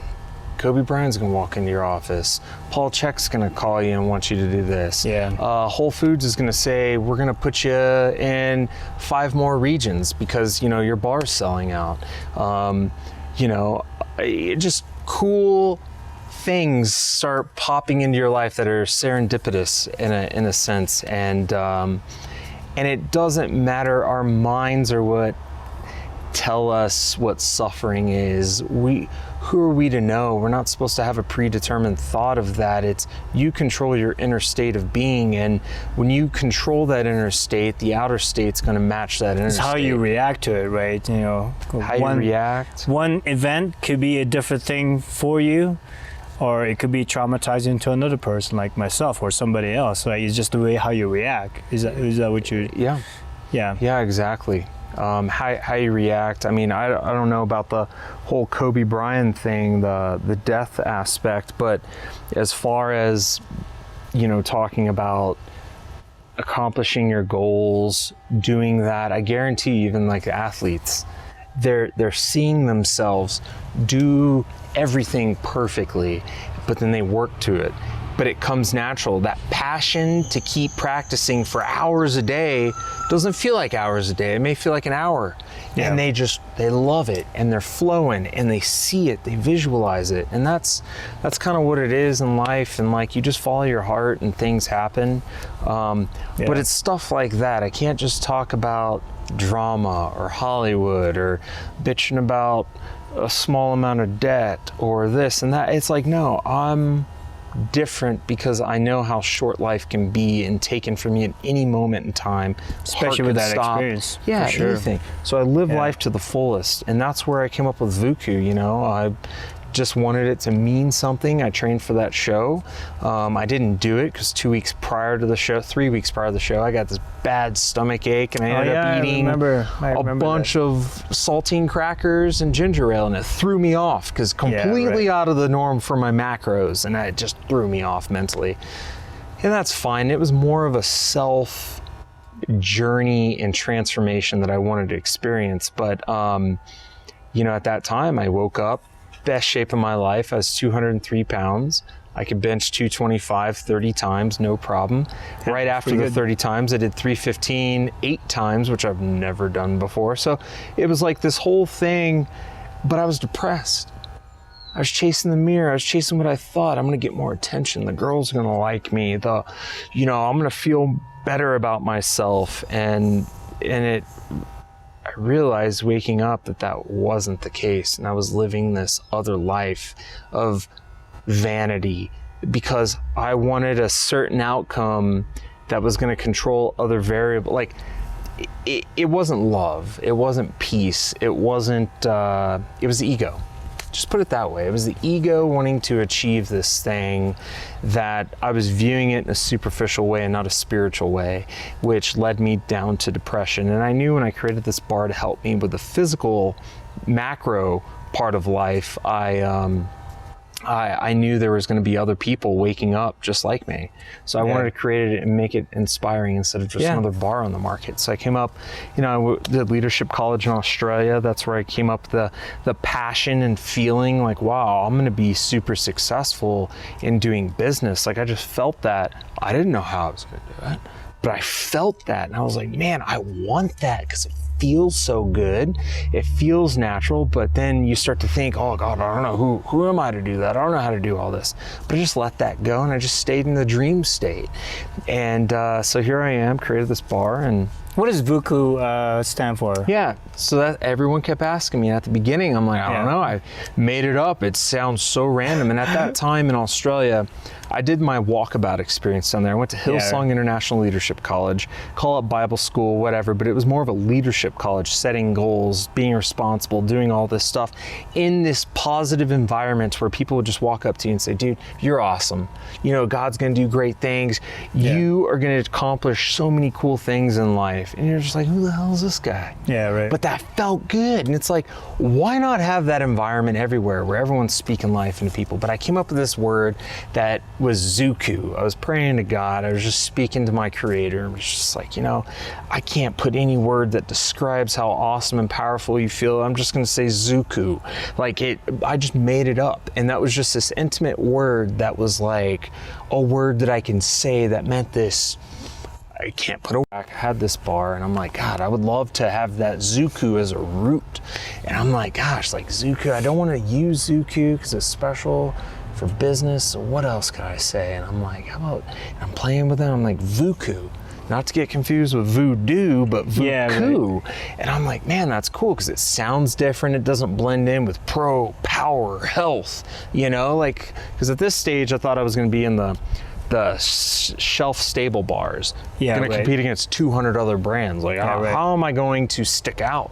So I come up with the word Vukoo, and then people like yourself right now are like, what does that mean? I said, I don't know. I created it. So after a few months of pondering on it, and I did my research. I Googled it, did all the research. It means nothing in any language. It just, there's a few Russian people with a similar type name, not the same spelling, but I honestly don't know if it means nothing to my knowledge. It means anything in any language. So it's actually your word and your definition. And my definition. So after a few months, I came up with it, and I wanted it to come from the heart. I want it to inspire and be deep and like inspirational. So what Vukoo, and it's part of my story.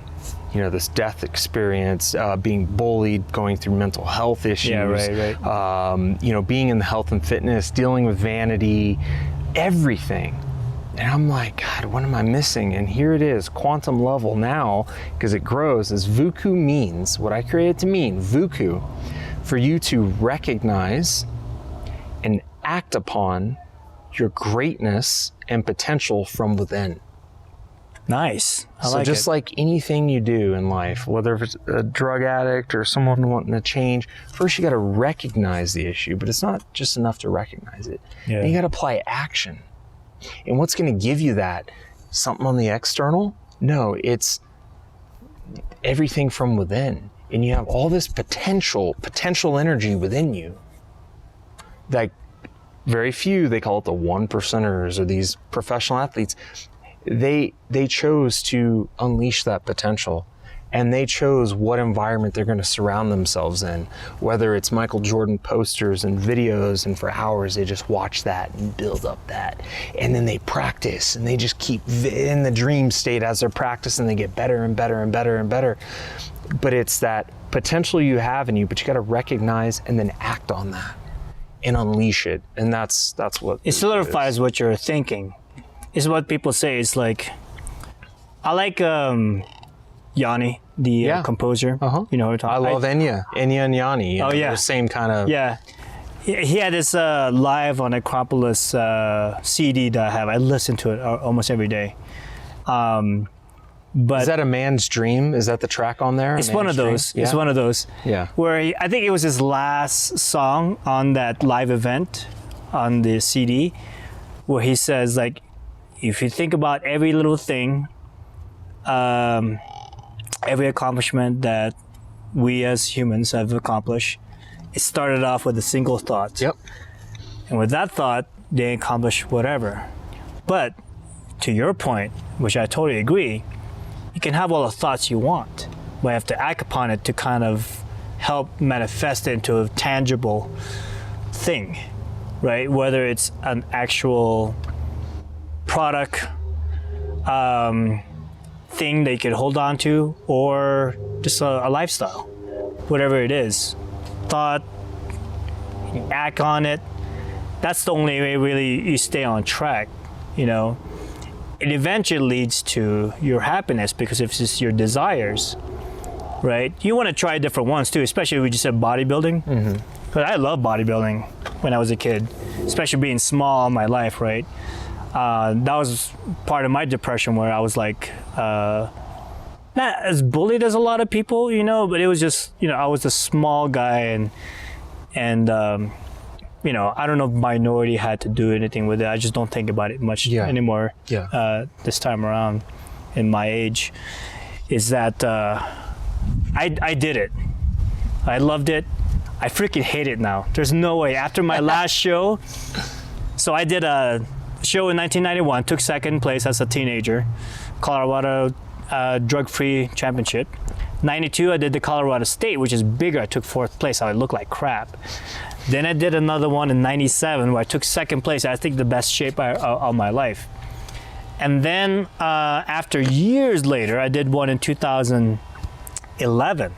So 97, 2011, what's that, 14 years difference? Something like that? I don't know my math right now. 97 to 11, yep. Yeah, 14 years. I did a show, my last bodybuilding show. I won by 1 point. I felt like shit though. I was like, I don't want to do this ever again. So I love being more an athlete than a bodybuilder. Doing, you know, like track and field or some kind of sport, you know, where I don't have to rely on just the looks. Yeah. Because I just want to be healthy. I just want to be happy. And that's ultimately, so I thought it would bring me happiness, and it did for a little while, but now I'm like, you know, it's kind of like what you did. You tried the bodybuilding, but it wasn't for you. It's like, you know, it's fine when people want to do it. But it taught me so much about life. Yeah, definitely. Results don't come overnight. Yeah, and I really think that, I believe what Gary Vaynerchuk says, like, whatever ambitions you have, you never know what's going to pan out as far as what the result of that desire is unless you try it. So that's why I'm doing all these other things right now. So I thought SEO was my thing, and I started doing that full-time 2018. You know, it's fine. I mean, I know how to rank sites. I don't particularly like working with clients. I don't, God, that's probably the worst part, because you get good clients and you get really bad clients. Yeah. Like, I don't care if you pay me $5,000. I hate working with you. Yeah. It's crazy. I have one client, it was just like, anyway, I won't talk about that. Man, I have to go to the restroom so bad. All right, we're gonna hold this. Sorry, dude, I'm like here dancing, and I'm like, I want to hear you, but it's like, you know, when you have to go so bad. All right, yeah, I'll pause this real quick. Okay. Dude, I want to hear this though, but I just want to. Yeah, we got a pee break, but all that coffee. We can wrap up here soon if you want to. So no, dude. Let me pause it. Yeah. No, we don't have to stop. All right, we're back from a pee break. Yeah, what I'm gonna do, I'm just gonna not edit it. I'm just upload the whole thing. Now I'll just splice it up with different topics. Kind of like Joe Rogan experience and his clips. Yeah, hello, freak bitches. Hello. Yeah, right. Yeah. I don't think I'll say anything like that. Oh, so what was the story I was telling? You were talking about. Oh, let me make sure it's recording. Hold on a second. Yeah. You're talking about your bodybuilding. Oh, the experience. So I was talking about when I did my show in 97, and then 2011, did my last show. I did something that I knew I should have never done, but I think that's what almost killed me. Really? Lasix or what? I didn't. It's you know, because the dehydration part. Yeah. Before, I used to just drink a lot of water, stop at 6, pee it all out, so that, you know, and then you carb load. So then the muscles swell. The muscles swell, and also the water from your skin goes into your muscles, or whatever. It thins out your skin. Yeah. Right. Yeah. It makes it look better. So. It's that part's the most dangerous, I hear, in bodybuilding. Yep. Diuretics and all that kind of stuff, man. That's what will kill you. Heart will stop. I was shaking. I was, and I looked bad at night than I did in the morning show, because I was like, screw it. I'd rather live than like lose. I don't give a shit. Like, I was just drinking a little bit of water here and there. I was like, man, I gotta do it. I can't not drink. So I was smoother, a little bit smoother in the end, but I think Andy Hammond helped me because he trained me a little bit. He's like, hey, do this, and What year? 2011. Oh, yeah, okay. Yeah. So he really It helped. was Halloween party together, didn't we? Yeah. That was great. Oh Dude, my that God. was fun. He talked to the judges, says, hey, this is my boy. I mean, winning by 1 point, right? He's like, well, that's Andy's guy, so I'm sure that helped. The Politics. The politics of that helped me win by 1 point. Now check this out. So in 1997, I lost, right? I took second place. It was close as well. Jeff Taylor was like, all right, winner by 1 point, so-and-so won, or, Charlie second place. And then it's like, oh man, I almost won. It was my last show. I was like, whatever, I had a great time. I had my best shape in my life. This is the last show I ever do. So then 2011, when I did the other show, the last show, the same thing is like third place, this guy is like, oh, I knew he, because he lost to him in the novice class, so I know it's going to be between me and this guy Hobbit, Matthew Trujillo. He's awesome. He's a really nice guy. So it was between me and him. And by 1 point, I was like, oh God, I lost again by another point. Matthew Trujillo was like, second place. I was like, what, did I just win? And it got so surreal for me. He's like, I never won before. So I went out as a winner, man. I was like, so I won. What class were you in? Bantamweight class. Bantamweight, okay, what is that? 143 and below. Oh, wow. At least at that time. Wow. I was 140 when I finished like peeing all my water out. Maybe 137, I was really low. Was this at Doherty? No, it was in Denver. And Andy was there, obviously. Yeah, what is that Asian university? Something Heights. But that's where it was. Okay. I kind of picture what the university was. It's, I think, mostly an Asian university. Okay. But that's where the competition was. And you got first place? By 1 point, and I got a statue, man. It's just That's like cool. Before is the tall ass like trophies. What year? 2011, but what month? October. Okay, I just got back from Australia. Oh, nice. Yeah. Nice. So you That's just cool. came back from your trip. Yeah, I came back like July 22nd or something like that. Or 24th. Right on, man. Yeah, after that though. So the thing that I was shaking throughout the whole night, and I wanted to go out with my mom and my friend Roberta and Kathy to go out to dinner, but man, cold water would make me shake like crazy. I was just like, Oh yeah, no fat. Yeah, whatever it was either the combination of the no fat, the chill, or the dehydration. I felt my heart was about ready to stop. It was crazy. No, dude. It was crazy. So I always asked for hot water. Since it was already body temperature, my body didn't have to. It was warm water, right? I was trying to make it close to whatever. So every time I drink warm water, I felt better. I was like, oh man. So then right after that, I was like, fuck it. I am not doing another bodybuilding show ever again. It was fun. Yeah. And then I think I met, no, this was before that. I did Olympic weightlifting around 2004, 2005 with Andy Garcia. Yeah. Man, I can't believe that guy passed away at 30. Great kid. Isn't that crazy, dude? I was in my 20s. Actually, dude, I was like 19. I met him back that time too. I was like 15. I was like 16, 17. And I always thought he was older because he was one that looked older than he was.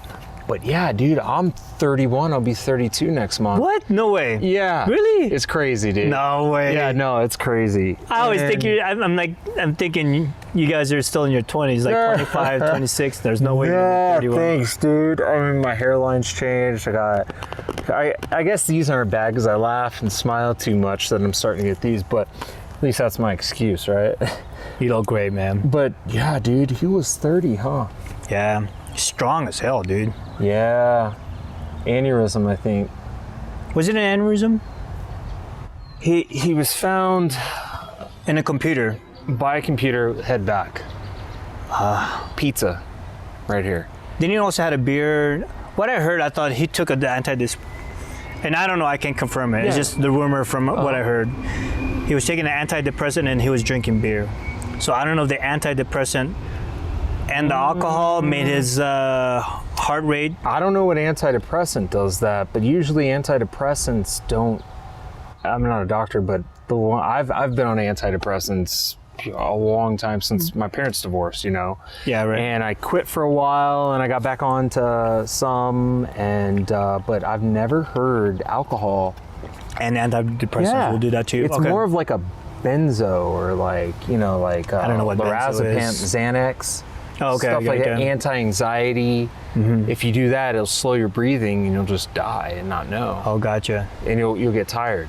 Yeah.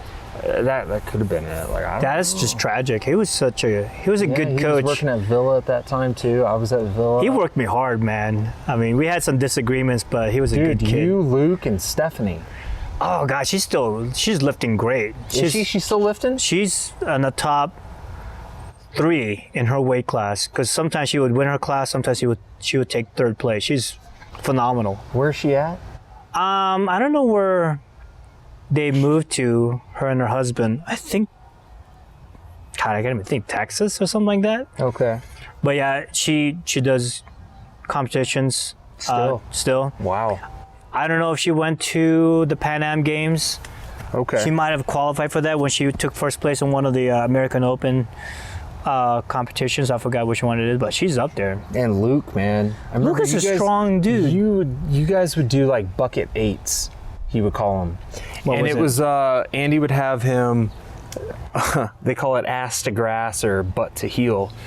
He would literally, I remember he was barefoot. And Converse, barefoot, in his socks, and I'm thinking, you're gonna slip.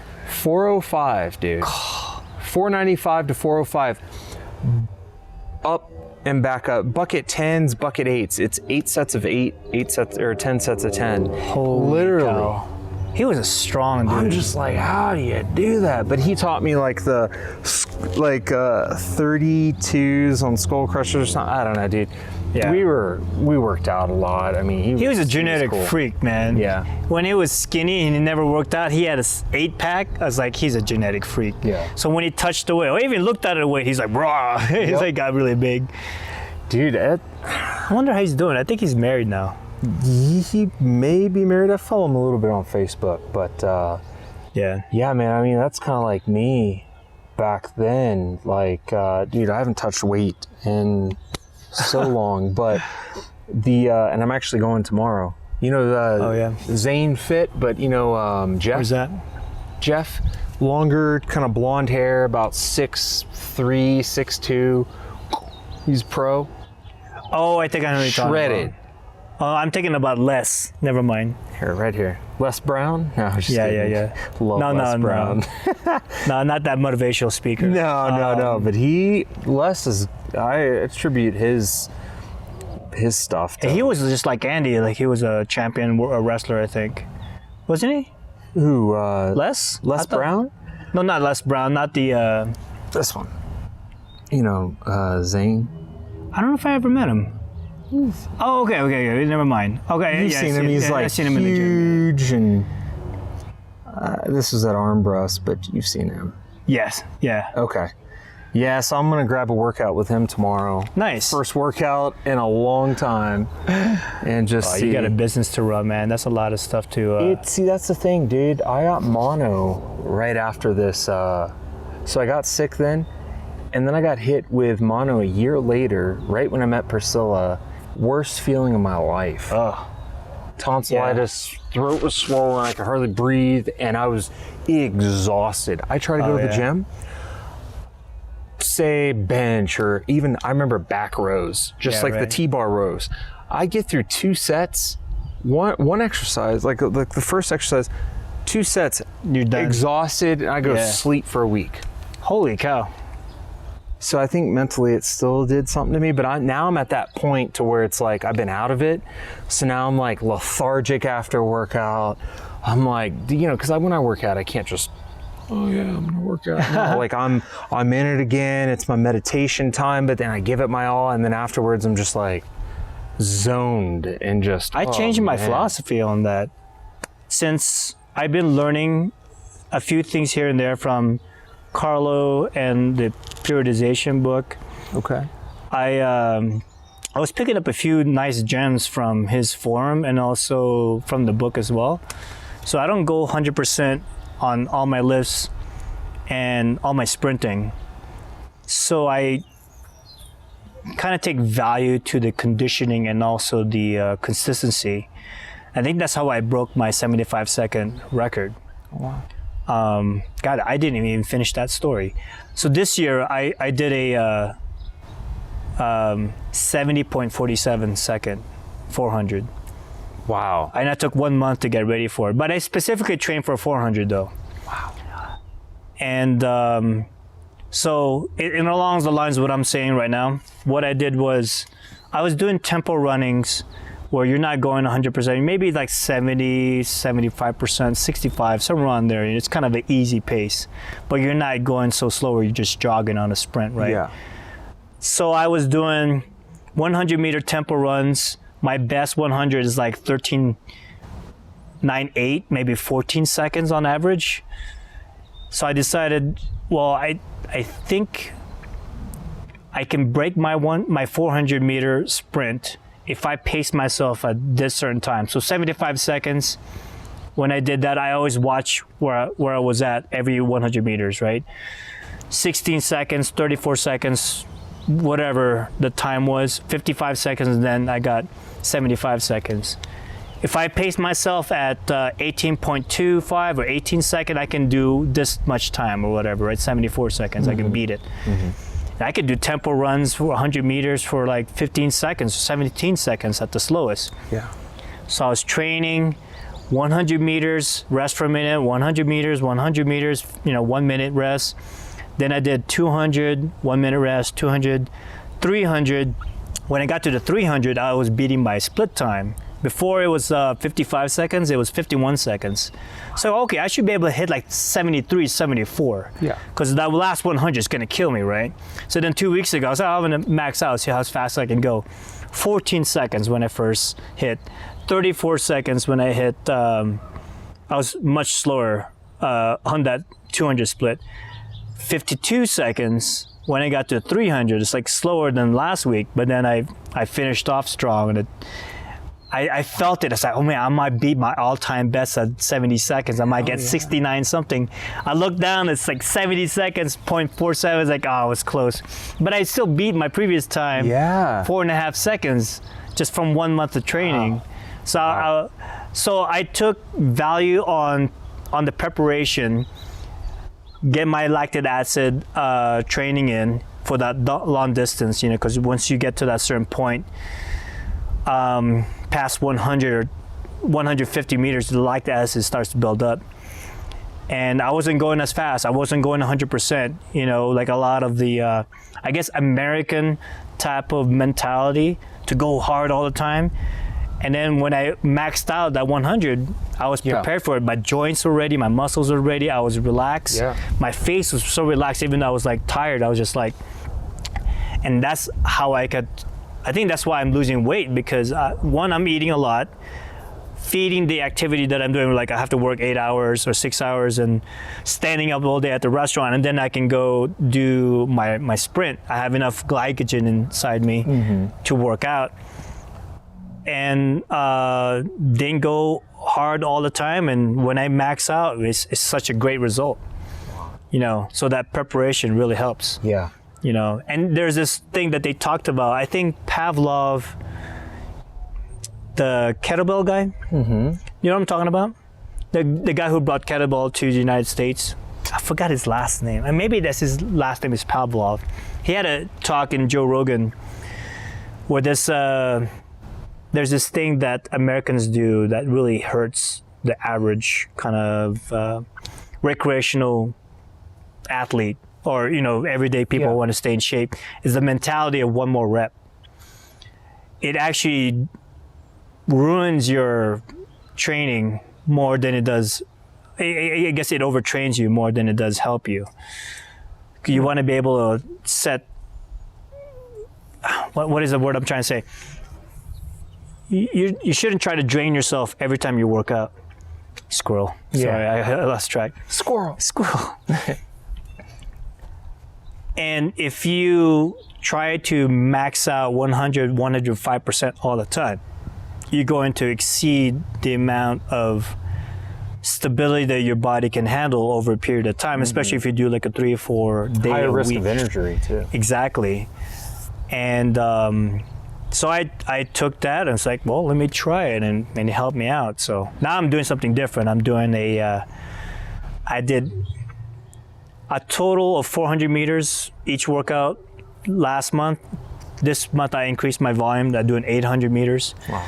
So I did 4 100 meters with 15 seconds rest in between.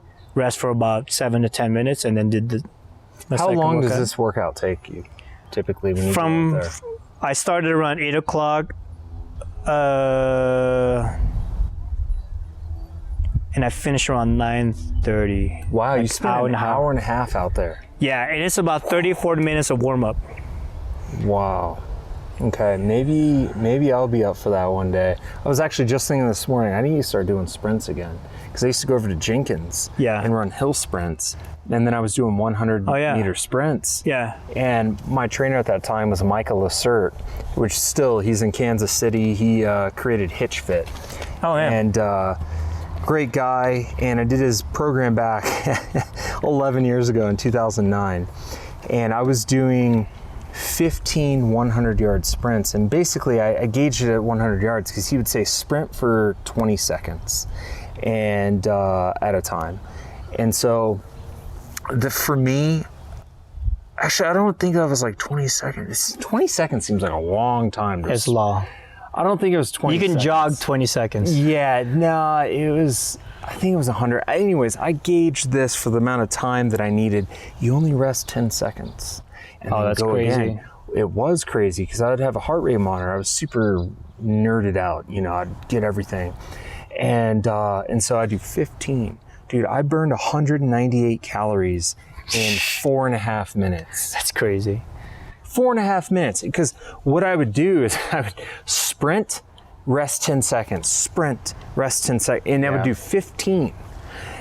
And that was it. And dude, I got in great shape, but my heart rate, I looked down, dude, it was 230, 240. Woo. Damn. I was 21.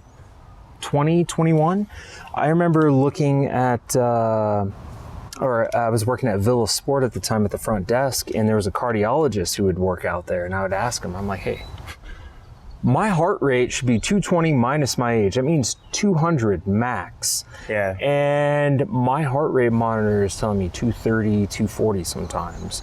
And for sure I'm gonna hit 220. And he's like, honestly, bring that down. That means rest a little bit more, like wait I was about to till say. you come back down Yeah. and then go.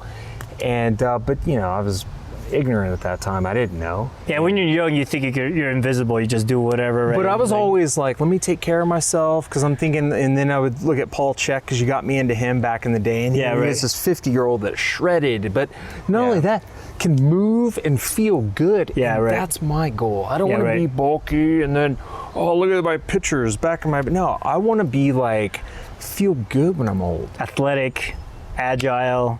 Do the Healthy. splits like Chuck Norris. I mean, I don't want right. to do the split. I mean, maybe. It's but something. something like that. you know? Yeah, it's more, like you said, the bodybuilding was more superficial rather than functional. Or The mirror, look good. Help me not get bullied. I think that's an issue. There was a functional training trend going around for a while, especially during the Paul Check years, that kind of hit the gym circle. So functional training was used a lot by trainers, and now it's kind of reverting back to more bodybuilding stuff, especially for like Instagram pictures. It looks great, but I know that when you do those kind of exercises, like it does a number on you as far as like everyday situations, Well, my goal was I could still do the incline. No matter how good of reps and how strong or how good I look, Yeah. I still want to, if you want to run 5 miles, I'll run 5 miles. That's my goal. I don't want to be out of breath and just look good. Yeah, right. And that was and I actually accomplished that. But You ever done Pikes Peak? I haven't done the whole thing, but It's crazy, I did did. Mount Elbert. Oh, you did? Yeah, in just under 2 hours. That was easy.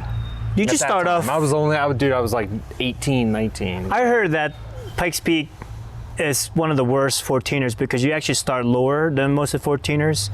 We start at like 7,000, 8,000 feet in Manitou, and the gradual inclination to 14,000 feet is so dramatic that it's harder.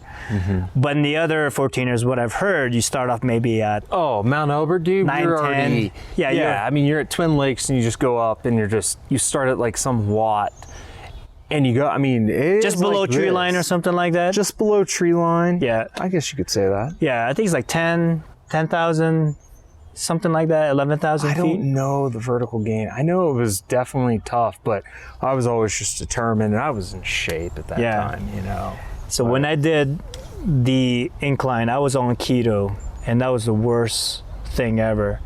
My friends can do it in 6 hours. I slowed them down so much that we took 10 hours for me to get up there. Really. Bottom to the top. I do attribute it to a low carb diet 100%, dude. because now that I'm feeding myself more carbohydrates for athletic activities, I feel better now and I'm losing weight just because I'm feeding my body what it needs. So if let's say I increase my carbohydrates now and I start training for the ascent again to Pikes Peak, I think I could do it in 6 hours. Like, I feel the difference. And especially in sprinting, because before, when I was doing keto, like, I would start losing weight, but I had no power, man. I always get frustrated when I couldn't lower my times. And I finally beat 14 seconds. I did 13.69, 13.65. Wow. I was jogging. I was like, oh shit. And then I tightened up and I couldn't go any faster.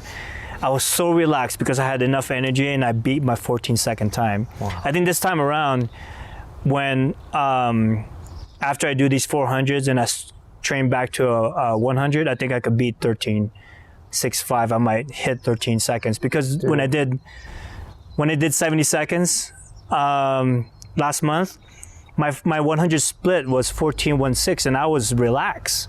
So imagine if I actually put more emphasis on my start, I definitely could do at least a 13.4 or 13.3 and I slowed down right before I hit the 100 meter mark. So what is the record that Roger Bannister set back in the day? Was it a 4-minute mile? What was that big world record that was first broken? Was it the 4-minute mile? I don't know who, I can't think of it. Roger Bannister, he was the one that... Is that the 4-minute mile guy, or? Was it 4 minutes? Are you talking about more of the 400 meter sprint? No, it was a mile. Whatever the world record was back in that day, there was a guy named Roger Bannister. Les Brown talks about it. That's where I first heard about it, and how he was the first one to beat that time and go sub whatever that time was. I thought it was a 4-minute mile. 4 minute was the barrier. Okay. So if he did like 3:59, 3:58 He or did something that, like that. and then the following year, like 20 people beat it. Yeah. Because it was that belief. Yeah. So it was like, man, but still, like 4 minutes, dude. Could you imagine? 4 laps in 4 minutes? Wow. It's crazy. Or even the guy who did the 2-hour marathon. Oh. His pace. And he had the Pacers. I'm even thinking of the Pacers. I'm like, gee. Oh yeah. You gotta have some top class. Yeah, his pace is 17 seconds per 100 meter, and he kept that up for 2 hours.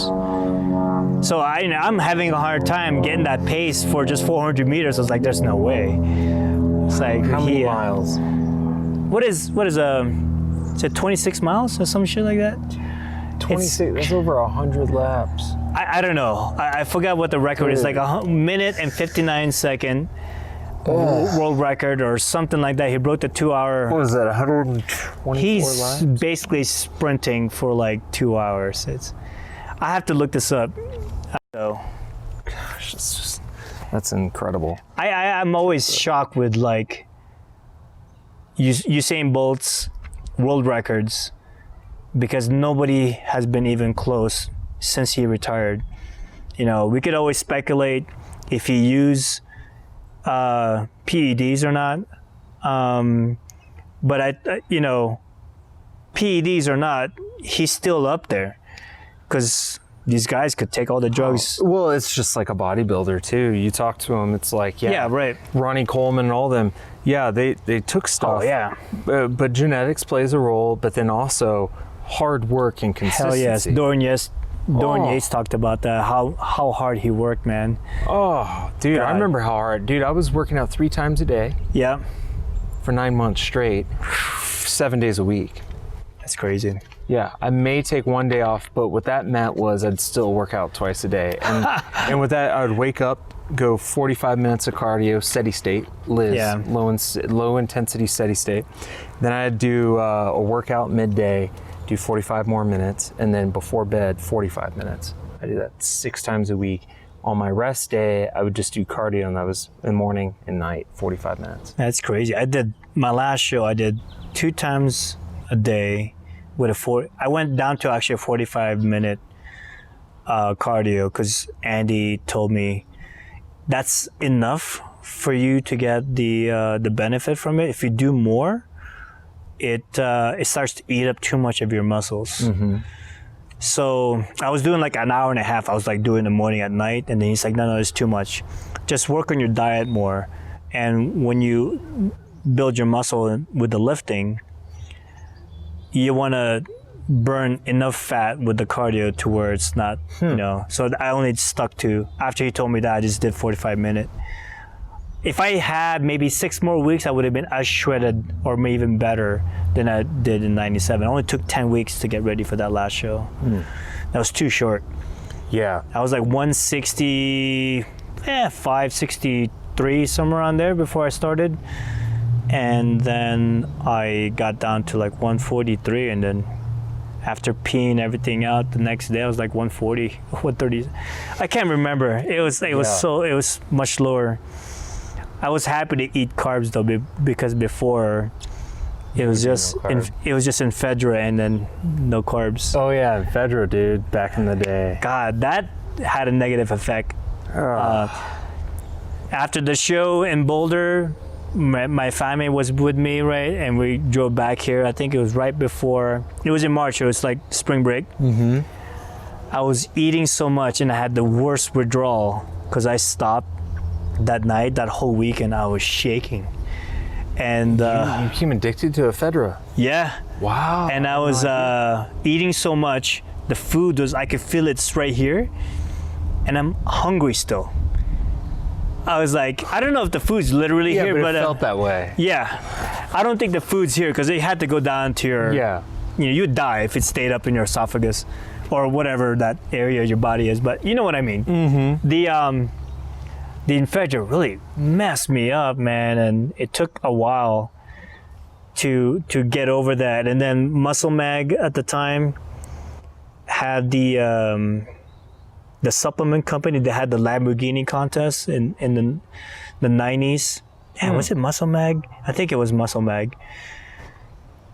And it was the change body composition change challenge or whatever it was, right? Who could have the best like change? You'd win a Lamborghini?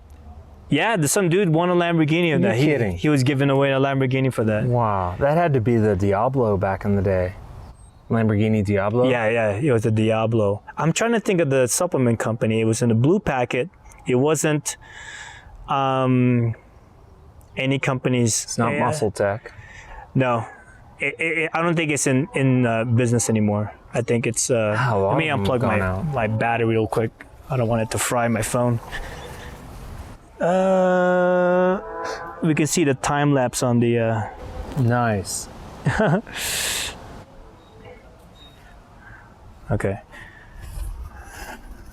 It was a big supplement company back in the 90s. That's crazy. Think about that. Man. And I got into track and field when I went out to California because one of my friends who was going to the Czech program was a sprinter. Oh, nice. So, and I dropped from 160 to 150, and I did a 12-second 100 meters, my best. 25-second 200 meter. Wow. I didn't realize. Everybody's doing like 22, 21 on a 200. I felt slow, but now I can't even get close to that. I was like, man, I'm doing like 30-second. One of these days, though. Yeah. because fun. I'm learning the different training aspect. Track and field, because it's different than when you do other like Olympic weightlifting or something like that. So Did Paul eat vegan? no, he was a meat eater. He loved steak. There's this place. What blood type was he? Do you know? I don't know. I can't What remember. blood type are you? I actually don't know. Really? I'm suspecting I'm O, but Did you like meat? Yeah. I don't know if that's true because I did read that book, Eat for Your Blood Type or whatever. I'm A. Are you A? A positive, yeah. Okay, I'm probably different. C than minus what in school, but an A positive in life. Well, I don't know what That's O is. So this is so out of the F range there. I think I really flunk. But I think I'm probably a different blood type than what I think I am. I suspect I'm O positive or whatever. I'm not sure. That means you're optimistic. Very optimistic. Optimistic as O. Oh, okay. I also read that metabolic typing book. I think I've read that too. There's like 120 questionnaire, 160 questionnaire. You either could be a fast oxidizer where you need more meat products in your diet. You could be a slow oxidizer where you need more vegetables and carbohydrates. Or you could be a mix where you need a good amount of meat and good amount of carbohydrates. And then you can go in and out of that.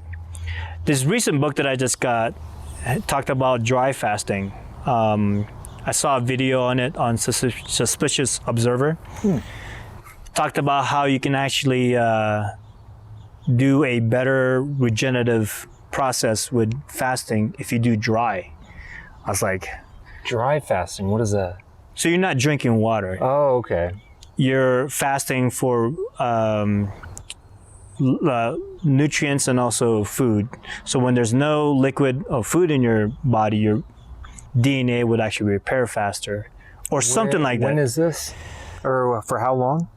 Well, you know, when you intermittent fast for, That's what I do. yeah. When I have a work schedule, I don't eat that morning. I just work through it, you know, and just. My energy's higher. Yeah, I think so too. When I eat early on, I just don't. You know how we were back in the day in the 2000s. Yeah, you gotta eat 6 every times. 2-3 hours, 7 meals a day, or else you're losing muscle. Yeah. You can't. Yeah. You gotta keep that metabolism fuel. Yeah. Miss a workout, but don't miss a meal. Yeah, that's such a lot. That's a lot of food, man. That's I cannot handle 6 days. I'm sorry, 6 meals. 6 meals a day. Well, There's I no was way. a slave to eating. Yeah, I was so programmed. I couldn't travel. I couldn't do anything because I'm like, I can't miss a meal. I yeah. have to have my protein shake. I gotta have my supplements. I gotta have everything. So that's what they say. It's like all bodybuilding's a lifestyle. It's like, I don't know, man. And if you want to get that way, more And then power you see Luke. to you. Then you see Luke, and he's It's like, oh, I haven't eaten a day. I'm like, but I yeah, but I'm squatting 405, Yeah, bucket eights, and had some pizza this morning. I hate that guy because he has so much genetic gift. He could do those pull-ups where you can like, Oh yeah, what do you call those? Uppers? Nah, uppers. What do you call I those? forget what they call them. Pull up. Oh, dang it. I know what you're talking about. It'll come to me.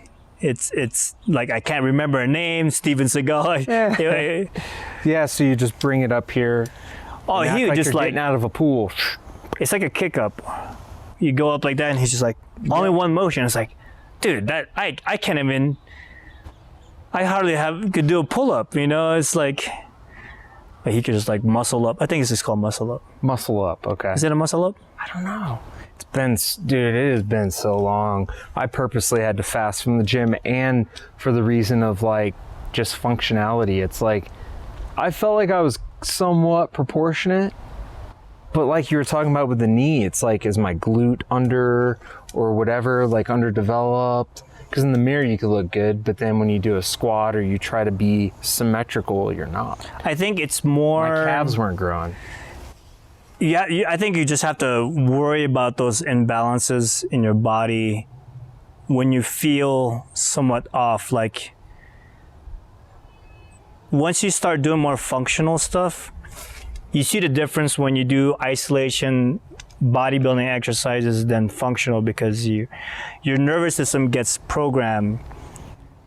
Let me take it back. So when you do bodybuilding exercises, your nervous system is training just to activate that one muscle, right?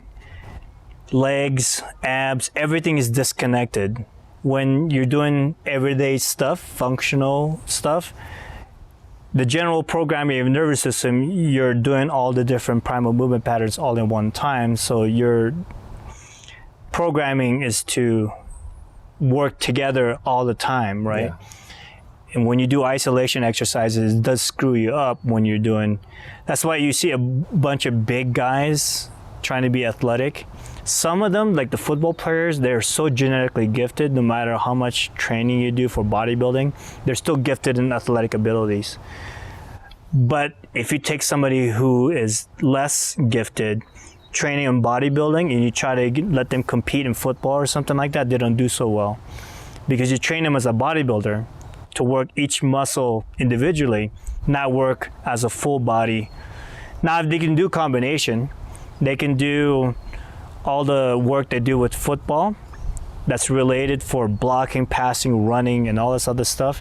And then after you train your nervous system for the sport, you can add on some muscle building because you need size in football. And you can see like even smaller guys are much more effective. Look at Bruce Lee. Oh yeah, dude. He's like, the only reason why he's much better at you in sparring because he works on you. Dude, you know that one with the nunchucks and the ping pong ball? Was that real? I think that's fake. Do you think it's fake? I don't know, because you know, when I look, you can't tell with CG nowadays. Like if someone's gonna try to recreate that, right? Do you play ping pong at all? Yeah, I've played. So there's super airy. I mean, dude, you'd have to hit that ball. It's like pool on a cue ball. You'd have to hit that ball so right for it to go. There's top spin, back spin, chops. So there's a spin you have to put on it other than just hitting it straight as a dead ball. And same with tennis. If you try to do the same thing with the nunchucks, you have to hit it so precisely to have a spin on it. So when he hits it, returns it from the other guy, and he does a top spin, so he has to hit the ball so precisely to give it a top spin, or even a chop, right? So if the ball's coming back... Well, that's what I know. I'm just like, is he that badass? It could be. I guess Chuck Norris would be the one to tell us. I think it's fake because it was for advertisement for something. Was it? But then I look at the guys that he's playing ping pong with. They look familiar from the movies that they've done together. You know, like they're from that time period. Yeah. But I'm sure you can get an actor. Was Jackie Chan in Enter the Dragon? Yeah, he was. He was in the jail cell, right? Or something like that? Yeah. So when he got his like back, an extra or something. Yeah, he had his back broken. So when Bruce Lee got him, and then you can see him struggling, and Bruce Lee has him like this, and then they zoom into Bruce Lee's face, and he goes, that was Jackie Chan. So that's awesome. I love hearing that story that Jackie Chan talks about that scene. It's cool, man. But man, I what's another story of oh, do you know who Gabrielle Reese is? Laird Hamilton. It's another famous couple. Laird Hamilton is a famous big wave surfer. Look him up. He has helmet, I think Laird Coffee, that he started. Okay. Because of Paul Chek. And look up Gabrielle Reese and Joe Rogan. She talks about that moment. So I met both of them. They were at the Chek Institute. So it's the first time that Laird had espresso with Paul. I was there. I was there when that happened. That's awesome. So Gabrielle Reese, she was a volleyball player. She's very tall, gorgeous woman. So the combination of their genetics, a surfer and a volleyball player, their kids are beautiful, right? Their daughters are beautiful. I don't know if they have any sons. I think it's just all daughters. But I met them too. She was in a movie, I forgot what movie where she was in. She was a huge pro beach volleyball player back in the day. Oh, wow.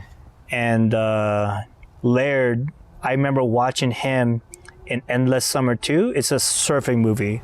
The 60s first version, Endless Summer, was just video of like, I don't know if it wasn't video, it was like 8mm video of like, I think Laird's father was in it, and they're just surfers. It's going all over the world and just surfing. So Endless Summer 2, it's an homage to that, and it was following these two guys, and they're just going all over the place. And then they showed this thing where they met up with Laird Hamilton and some other surfer. It's the first time that they showed big wave surfing where you need a tow. Do you know what I'm talking about? Oh yeah, yeah, with the jet ski. So that was Laird's idea. I think it was Laird's idea. Him and his friends, they're like, this wave is too big for us to paddle out to. So what if we take a surfboard, strap our feet on it, and then get a tow from a wave runner, and we can probably take this surf? And that's what they did. And Laird started all that. That's pretty big. If you're in the surfing world, you know who Laird Hamilton is. Well, I remember this huge wave. Do you remember what I'm talking about? It was like giant. Is it the world record? I think so. And it's like this little bitty speck up there, and this guy's. Yep. That's what Laird did. They do like the 50, 60 foot freaking. Oh, this thing looked like 200 feet. This thing was massive. Yeah, and the guy was like that big. Oh yeah. I mean, you'd like, have to zoom in, but dude, that thing. It looks so scary, you would man. Die if you fell. Like, or that big. Or if he didn't know how to control his breath while he's under. Is that how they do it? You control your breath? Yeah, so when they train for that, I can't speak on how they actually do it. What I've heard is like if you get tumbled and you fall, you gotta wait until the wave energy passes you by. You can't stress your body out and increase your heart rate and to demand more oxygen. So you have to just let yourself tumble. When you wipe out, you just kind of like relax your body, wait 30, 40 seconds, whatever the time it is, and then once the energy of the wave passes by, you can come up and get air. I think that's why they do the training with the water and the weights, right? They grab a rock or something, they walk underwater so they can work under their breath. Oh, really? Yeah, it's pretty nuts. And Laird is a big golfer. So when I was talking to him about surfing and all this stuff, he's so fundamentally sound. Like he's an athlete through and through. And he trained with Paul. He said his biggest problem was having a rest day. He would work out every freaking day. So that was his thing. Now he does active rest on his rest day, him and Laird. So he was telling me with golf, it's like, especially with the driver, he said, please God, let me hit this softly. That was his mantra before he goes on the driver, is make sure you just kiss it and you swing it. The velocity of the club, he said, will just take its course and you'll hit it far enough, but you don't want to Yeah. It's not bodybuilding. You really have to finesse it and then hit it right. Your nervous system. So you can't train a golfer as a bodybuilder. It doesn't make sense to have that extra muscle mass. Tiger Woods put on some weight though at one point. He did. His nervous system has been trained for golfing since he was a kid though. Mm-hmm. So how old was he? Like 5 or something? I saw him like hitting when he was like a little boy, and he was like, I don't even know. It's crazy. Yeah. I mean, his dad just got him golfing already. So when he did bodybuilding, added to that, his nervous system is already geared for golfing. Mm-hmm. Like it's muscle memory already, right? You know, for somebody who's not gifted or who hasn't trained since they were 5. Let's say they started in high school, you give them bodybuilding exercises while they're trying to learn golfing, they won't go very far, But anyway, God, we could talk for hours, man. I don't know if you probably have stuff to do. Maybe, yeah. We can come back. Part and part 2 this. So thanks for letting me be. Of course. Back on my podcast again. I'm just taking my time with it. I can't do everyday stuff. That's just too much. That's what it's about, man. Follow your heart, feel what feels good, and do it for sure. Yeah. And there's the only way to figure out what. We gotta talk guns too, man. Oh God. We'll bring out the goods. I really want to get the 500 here soon. Yeah. Yeah, like. Do you have any rifles or anything like that? Or No, the 500. Well, I would love to get the Barrett. 50 cal? What is it? The M85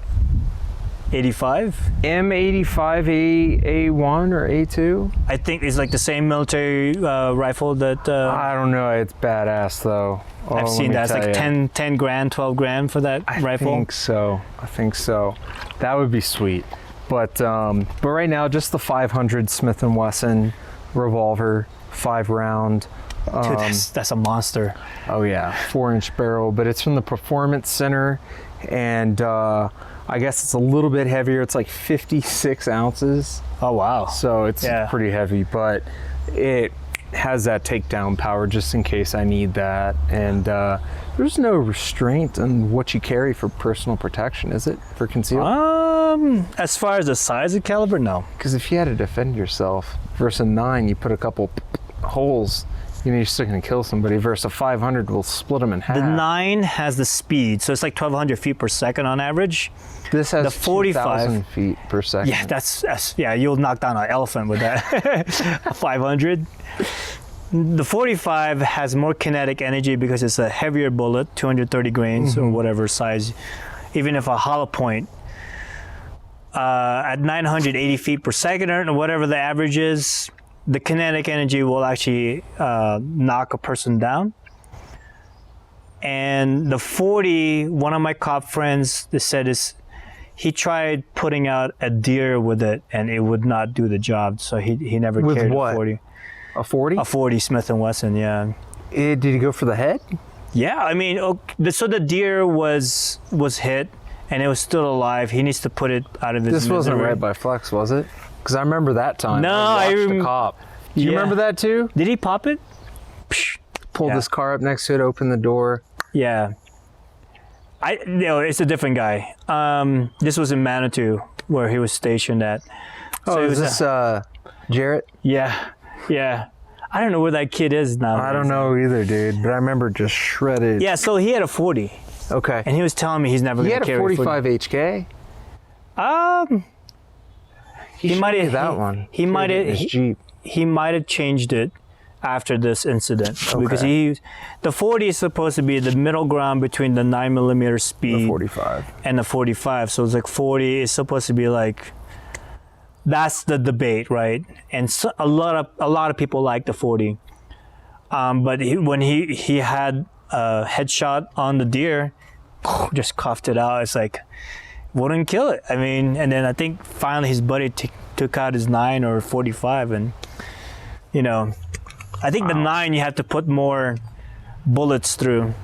It has good, stopping power. Yeah. The 45 is just has a bigger kick and recoil, of course. Well, that's the kick.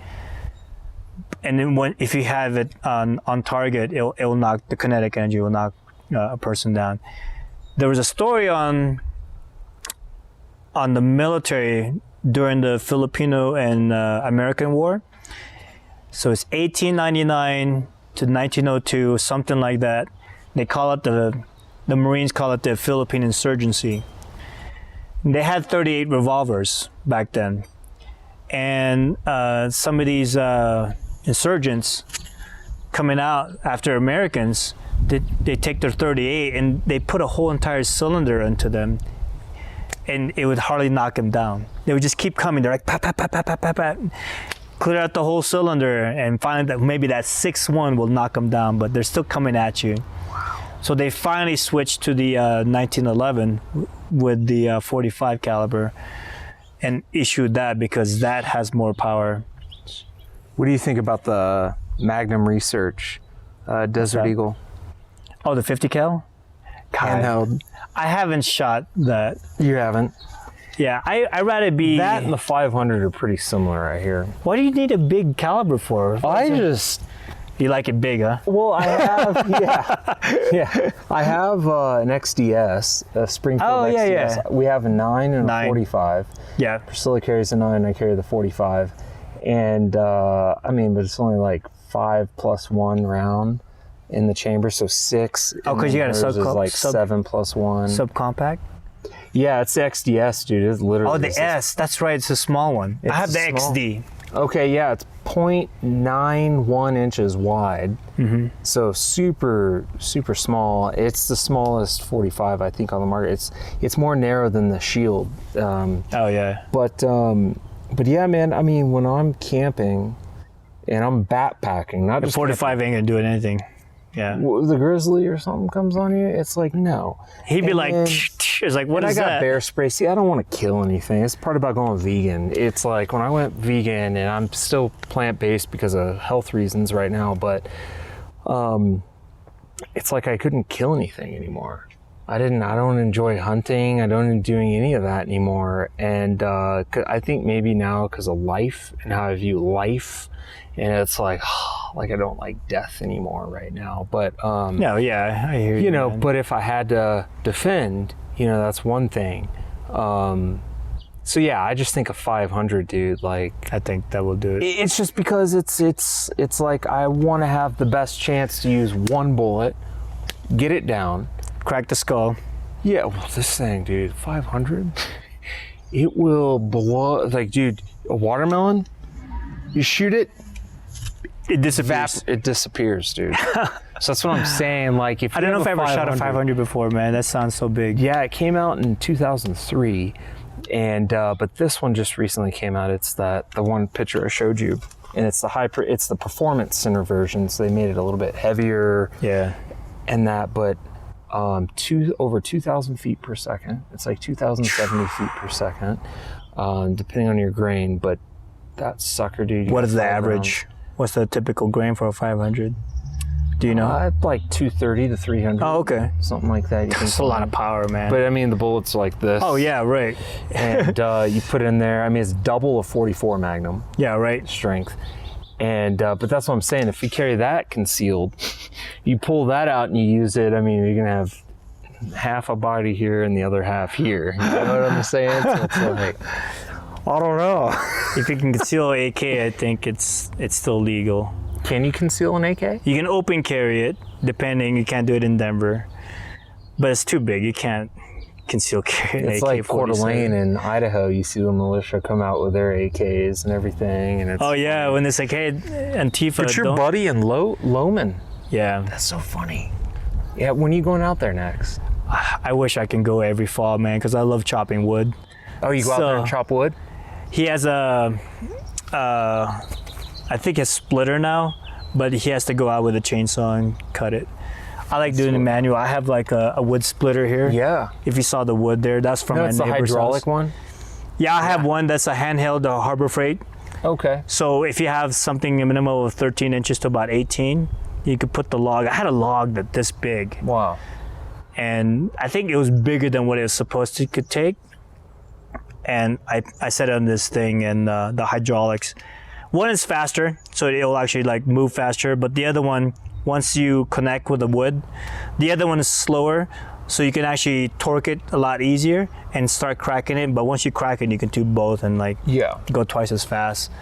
But also I got like a Fiskars 27-inch splitting axe. I tried it in camping. 27-inch? Yeah, oh yeah, because it's a wedging. The blade or the No, head? the handle. Oh, okay. I was like, dude. The 27. No, that's huge. There's no way, man. That's like Final Fantasy. Yeah. It's like, oh, cool. But the handle on this Fiskars is a hollow carbon fiber, and then they have like a wedge formation on the axe itself. So when you swing it, it's actually faster than other axe because there's less weight on the handle, and the axe, yeah, the velocity on the axe will go faster. You actually can split it in one go. Wow.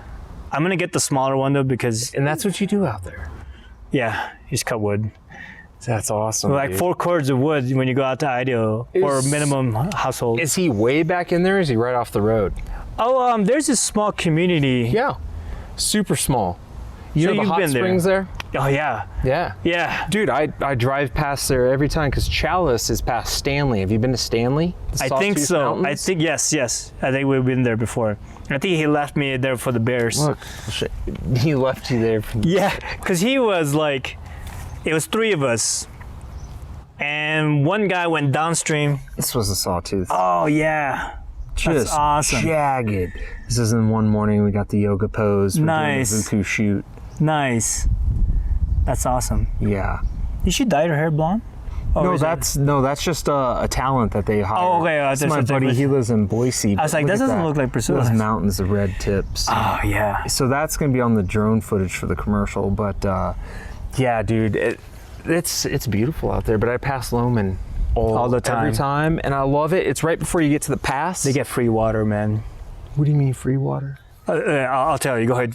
Finish up your. No, I was gonna say like when you go into Loman, and then you can either turn here to go to Garden City or Garden Valley, and I just keep going straight over the bridge. Yeah. And then it winds up. Yeah. On your way to Boise. Yeah. Love that way. That's the way I go. Yeah. It's like a 4-hour drive from Chalice to Boise. So my friend Jeff, he lives there with his wife. It's a small community. I think it's like 10 houses maybe.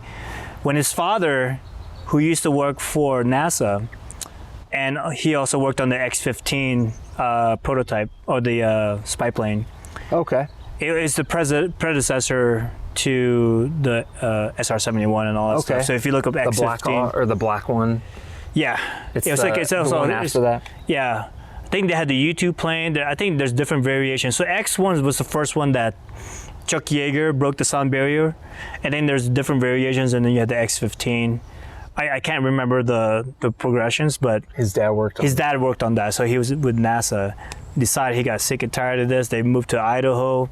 So when he bought this land, or with these people, there's a spring water, because there's a river right next to his house, right? Mm-hmm. Up. Let's say here's the highway, right, and here's the entrance to their community here, and the river runs through here. Up the street here was he made an irrigation system. So there's spring water coming down, and he basically put like one of those big tubes with like a filter. Water just all year long, just pours it on there. They got well water too, of course, right? But they hooked us up 50 years ago, whatever, how long it was, and they just get free water all the time. And of course, the well water, right? And they got the water rights. And they just run their sprinkler system all day long. And he told me when I talked to him last month, they're growing some vegetables now. They got all kinds of stuff, and they just set their sprinkler system. They just let it run because it's endless, right? Yeah. Yeah. Oh my gosh. And you know the story about the fire there? No. Was it lightning? No, it was supposed to be a controlled burn, right, by the Rangers, but it got out of hand. So you look up Loman Fire, because it's a valley, right? It's the first time I heard about a tornado fire, and it crystallized the ground so much that nothing is hardly any growing now, just because the fire got so hot. It killed like the ground. Yeah. So the control burn got out of control and causes huge like forest fire. And since it's a valley and the way the wind goes through it, the fire just formed this tornado. And it's like, I don't know how many feet high it is. There's some plaques around there. Yeah. It's just crazy. There's I don't know if they saw a picture or they did like a drawing sketch of it, but and if you look, there's not very many trees there, right? Mm-hmm. So the Loman fire was just like, it crystallized the ground. Yeah, it's crazy. That's how hot it got. Gosh, dude. Yeah, up that is going up the pass, dude. Just looking out. Nothing. And I love the hot springs, and it depends where you go. You talking about the one where you park in the parking lot and you walk over? Yeah. And you have the little pools. Yeah, that people have made. Yeah. And there's parts closer to his house, but we went to the one that you're talking about. He's telling me natural ones all over. Oh yeah, because there's like a crazy volcano underneath that. And then he was telling me, don't sit here too long because you might boil yourself and die, because that has happened before. Really? Somebody have sat on the pool for so long and the hot water just got them so lethargic that it was like a frog. Yeah. Wow. Yeah, like the boiling frog. Wow. But the cool thing was the spring water is cold, right? So you're trying to mix the 100, 200 degree spring, hot water spring is coming out with the cold water. So you try to mix two together. It gets yeah. really hot, man. Oh yeah. Like, oh. Do you think it's good for losing fat? Well, I don't know. You know, because your body gets so hot, it just wants to. Yeah, I don't know about that. Maybe it makes me feel not better. sure. I'll eat some cinnamon rolls next time when I'm sick. That's so cool. Yeah, man. Idaho's a big playground. It really is, man. You can do anything you want. And my friend. Pro guns, everything. Oh yeah, they live there full time, or is that just a yeah, they live there full time. Wow. And he told me this fact that if you take the Sawtooth Mountains or the surface area with all the mountains and you flatten it out, it overwhelms Colorado. The surface area of the mountains is bigger than the state of Colorado. I would say that, yeah. It's crazy when you look at it. So I think it's a little bit higher than the mountains we see right now, and it's just like, it's crazy. Oh. Like the video or that picture you showed me. Yeah, that's the Sawtooths. But then in Chalice, where I'm at, dude, it's super volcanic. Yeah. Like, let's see. Dude, those bars can help me up. We've been here almost 2 hours. I'm like, Isn't that cool? so good. And I still have this. Gotta finish this up. I'm trying to figure out how to open it. That's why I didn't finish it. That, you don't. You can't, isn't that weird? Yeah. And we only got a handful of complaints. But that's, I'm complaining now. That's near, Thank God you got the other one now. right? Oh, yeah. Oh, So that's crazy. near Chalice. This is a bunch of Indians, dude. I found an arrowhead out here. They have a big reservoir. This is actually right outside of Chalice, but Oh, yeah, Mount it's Bora's beautiful. right up there. It's a little drier, you know, real different. I was there during that big earthquake. Did he tell you about that earthquake a few months ago? Yeah. I was there. Oh, First that's earthquake crazy. I ever felt. That's a Incredible. crazy experience, right? Oh yeah, it was incredible. I remember my first earthquake when we moved to San Francisco. I was like, what's going on? The whole thing is moving. Oh, I'm gonna get a drone in August. Are you? I'm getting a Skydio 2. Skydio 2, what is that one? Its main features is that it has a really good anti-collision system. Oh yeah, it's beautiful, man. See, it's like farmland mixed with desert. When are you going out there next? That's where the Vukoo production is. Did I tell you that? Yeah. Oh look, here's. Hang on. As we make today. Let me show you the little commercial. So this is super rough draft, but In a world where nothing is that's certain, Chalice. the choices we make today are the ones that count. Who's voicing it? The choices that ensure Some our talent, but we're gonna redo it with a choices female. that create our happiness. And we shot that kitchen scene in Boise. This was like 2-3 weeks ago. I was just out there. Ignite the soul. So this is the farm to bar video, but Vukoo nutrition. yeah, so we'll have 4 different videos, but yeah, you can see that's literally, this is the greenhouses there. The facility is like right over here. And, but that's where it's at. I would love to visit sometime. Right there, dude. So this is the Nice. Garden Creek. This is the little ranch I stay at. They own that. I wish I could find a way, like in Joe Rogan, take this video and like put it on the podcast because they could. Hopefully these, Oh, yeah. but I don't know. That's a secret video. No, you Still can. production. Yeah, we're gonna have the final one soon. We don't have it yet. Oh, dude. And this is in the Sawtooth. We hiked back in there. We're doing the trail running footage. But dude, this picture doesn't do it justice, dude. That looked like the top of a Teton, but this is back on the, I don't know, eastern part of the Sawtooth. Yeah. Way back in there, but anyways, it's just, I never imagined Idaho. Oh, and there's the lake there. Oh, it's beautiful, man. A lake in the Sawtooth. It's incredible, but yeah. And now it's getting super populated. Well, more people in Sun Valley and stuff are trying to do things, but it's interesting. Yeah, we gotta talk guns some more. I mean, I'll probably bust out my AK right now, but we could talk another hour about it. Yeah. The thing with the AKs, they have so many different variations you have to like modify or shape it to fit your rifle. Because all the manufacturers, like I was saying earlier, they have like different specs. The Chinese one and some of the higher quality, I think they're higher quality. They're like 1.5 millimeter thick stamp receivers. Okay. Some are milled. So that makes it different for modifications or for whatever upgrade you could do. And so the stuff that I've been buying to put it together hasn't been fitting, so I had to like modify everything. The adapter for my mil-spec buffer tube, it had to be, it fits most AK's stamp receivers are like 1 millimeter thin. So there's more space in the inside for you to insert the adapter. And then the screw holes are narrower, so that's what this adapter was made for.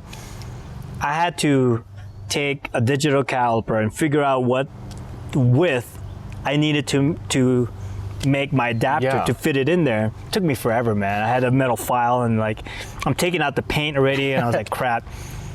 But finally, I got it to the point where I didn't want to carve up too much. It was just perfect, like it slips in. Then the Striker Industry adapter has these inserts, spacers in the inside where you, let's say you screw it halfway, and there's an Allen wrench there. When you screw those in, it'll make the spacers go in and out. So if you had some room between the stamp receiver and the adapter, then you can like tighten it up a little bit before you fit it in. So it fits perfectly, but I can only put one screw in, but it's tight. The adapter is fit into the receiver hole perfectly. There's a little bit of play, but once I screwed the top part with some like blue lock thread, what is it called? Perfect. The Loctite. Loctite. Yeah, it does. It barely moves. I think it would only break if I dropped it. Okay. And that's like kind of the litmus test, how good the adapters are, or some of the upgrades. If you, it's everything they think that could happen. You could be running and you trip and fall, and you could break your firearm. Yeah. And the AKs are notorious for like, being durable, super durable. Oh yeah. Remember Jose? He used to be an Olympic weightlifter with Andy. Yeah. The captain, and his wife, Gabby. She's like incredible athlete as well. Yeah. Incredible, and their daughters like. So when he was in Iraq, he was telling me the story where on the road where it's mostly rock and they run like tanks and Humvees and all that stuff. He found an AK on the ground. He's like, oh my gosh, and he goes and it freaking chambered. It's like, oh, it still works. It's like crazy. So you got to keep it? Oh, I don't know. No. But it's durable. Yeah. That's what he was saying. Man. Yeah, that's the thing with the AKs. You just have to modify it a lot. I was cussing up a storm. I was like, damn it, I have to do this. Yeah. My handguard, I have to like fix it. And I bought a Dremel. Best investment. Yeah. Oh man, if I didn't have that, I had like the Harbor Freight kind. It wasn't as good. The Dremel was like, oh my gosh. I was like, oh, this is heaven. Saves so much time. I barely fit my Magpul handguards on my AK. And yet last night I was like, oh, it was like fit perfectly, the right distance and everything snaps perfectly. Just last night. It took me like 3 hours to adjust carve everything out to fit it right. And the next thing I'm gonna add is a Primary Arms 1:6 scope on top of it. Okay. If you're familiar with the top cover on the AK in the back, I'm not. it's like a loop shaped thing, and you open that up and you take out the spring and the bolt assembly and all that other stuff. That's how you disassemble the firearm or field strip it. The top cover that I got has a modified rail on it. So I have to remove the rear sight on the AK, put a attachment to it so I can put that upgraded top cover, and has a Picatinny rails on it so I can put the scope on that. So I can use the one 1-time power, or I can focus it to a 600 yard, 6-time power. I mean, the 7.6239 doesn't do very well when it goes subsonic because it starts to flail at 600 yards. 300 yards is still supersonic. Wow. I think. 300 yards. Yeah, it's pretty far. Yeah, okay, we could talk about guns for a while, so I can't wait till I take the course. I'm taking a defensive pistol course. What's today? Friday, 17th? the 17th. So next weekend, I'm going to Pikes Peak Gun Club for a defensive pistol. Nice. Because I've never done anything beyond basic pistol for carry conceal. It's different, right? You hit the target, you know the basics, you know the safety, the laws. Then you can get your conceal permit. This is more defensive for conceal carry. Yeah. And I I think. wonder what the biggest gun's going to be out there. For that. Well, I don't know. I remember a guy who was a Vietnam veteran when I started teaching at Paradise Sales for basic pistol. He would always open carry a huge 12-inch 44 Magnum. I mean, he had a strap on his shoulder. Was it like the this. Model 29 or 26? I don't know what it Dirty was. Harry one? Was it blue? It's Blue longer steel? than that. It's longer than that. It wasn't blue steel. It was just chrome. Okay. Right? So it had to be the competitor or the performance center. The barrel is this long, dude. And he has a 44 Magnum. He has gloves on because the recoil would hurt his arm. So he had gloves on all the time. He walked into IHOP or something like that. And you know, it's legal unless you post, you can't open carry, Yeah. right? Everyone looked at him And everybody in law enforcement, sheriffs know, one, he's a Vietnam veteran, plus he has his FFL, he can actually get automatic. Or he paid the TAM stack for the automatic weapon, so he's loaded in his house. Wow. I can't say his name because I can't remember it, and I don't want, I'm sure he didn't want it put it up. Let's end the podcast Yeah. so you have some more time, what you need to do today. Thanks a lot, man. I appreciate you, brother. Yeah. Thank you. It was a great talk. I love this kind of easiness. I'll try to upload it right now, and Wow. Okay. and try to tag you Long on video, 3 hours. Is it 3 hours? Yeah. Oh my gosh. All right, man. We'll end it there. Cool. Peace. Peace. Sweet.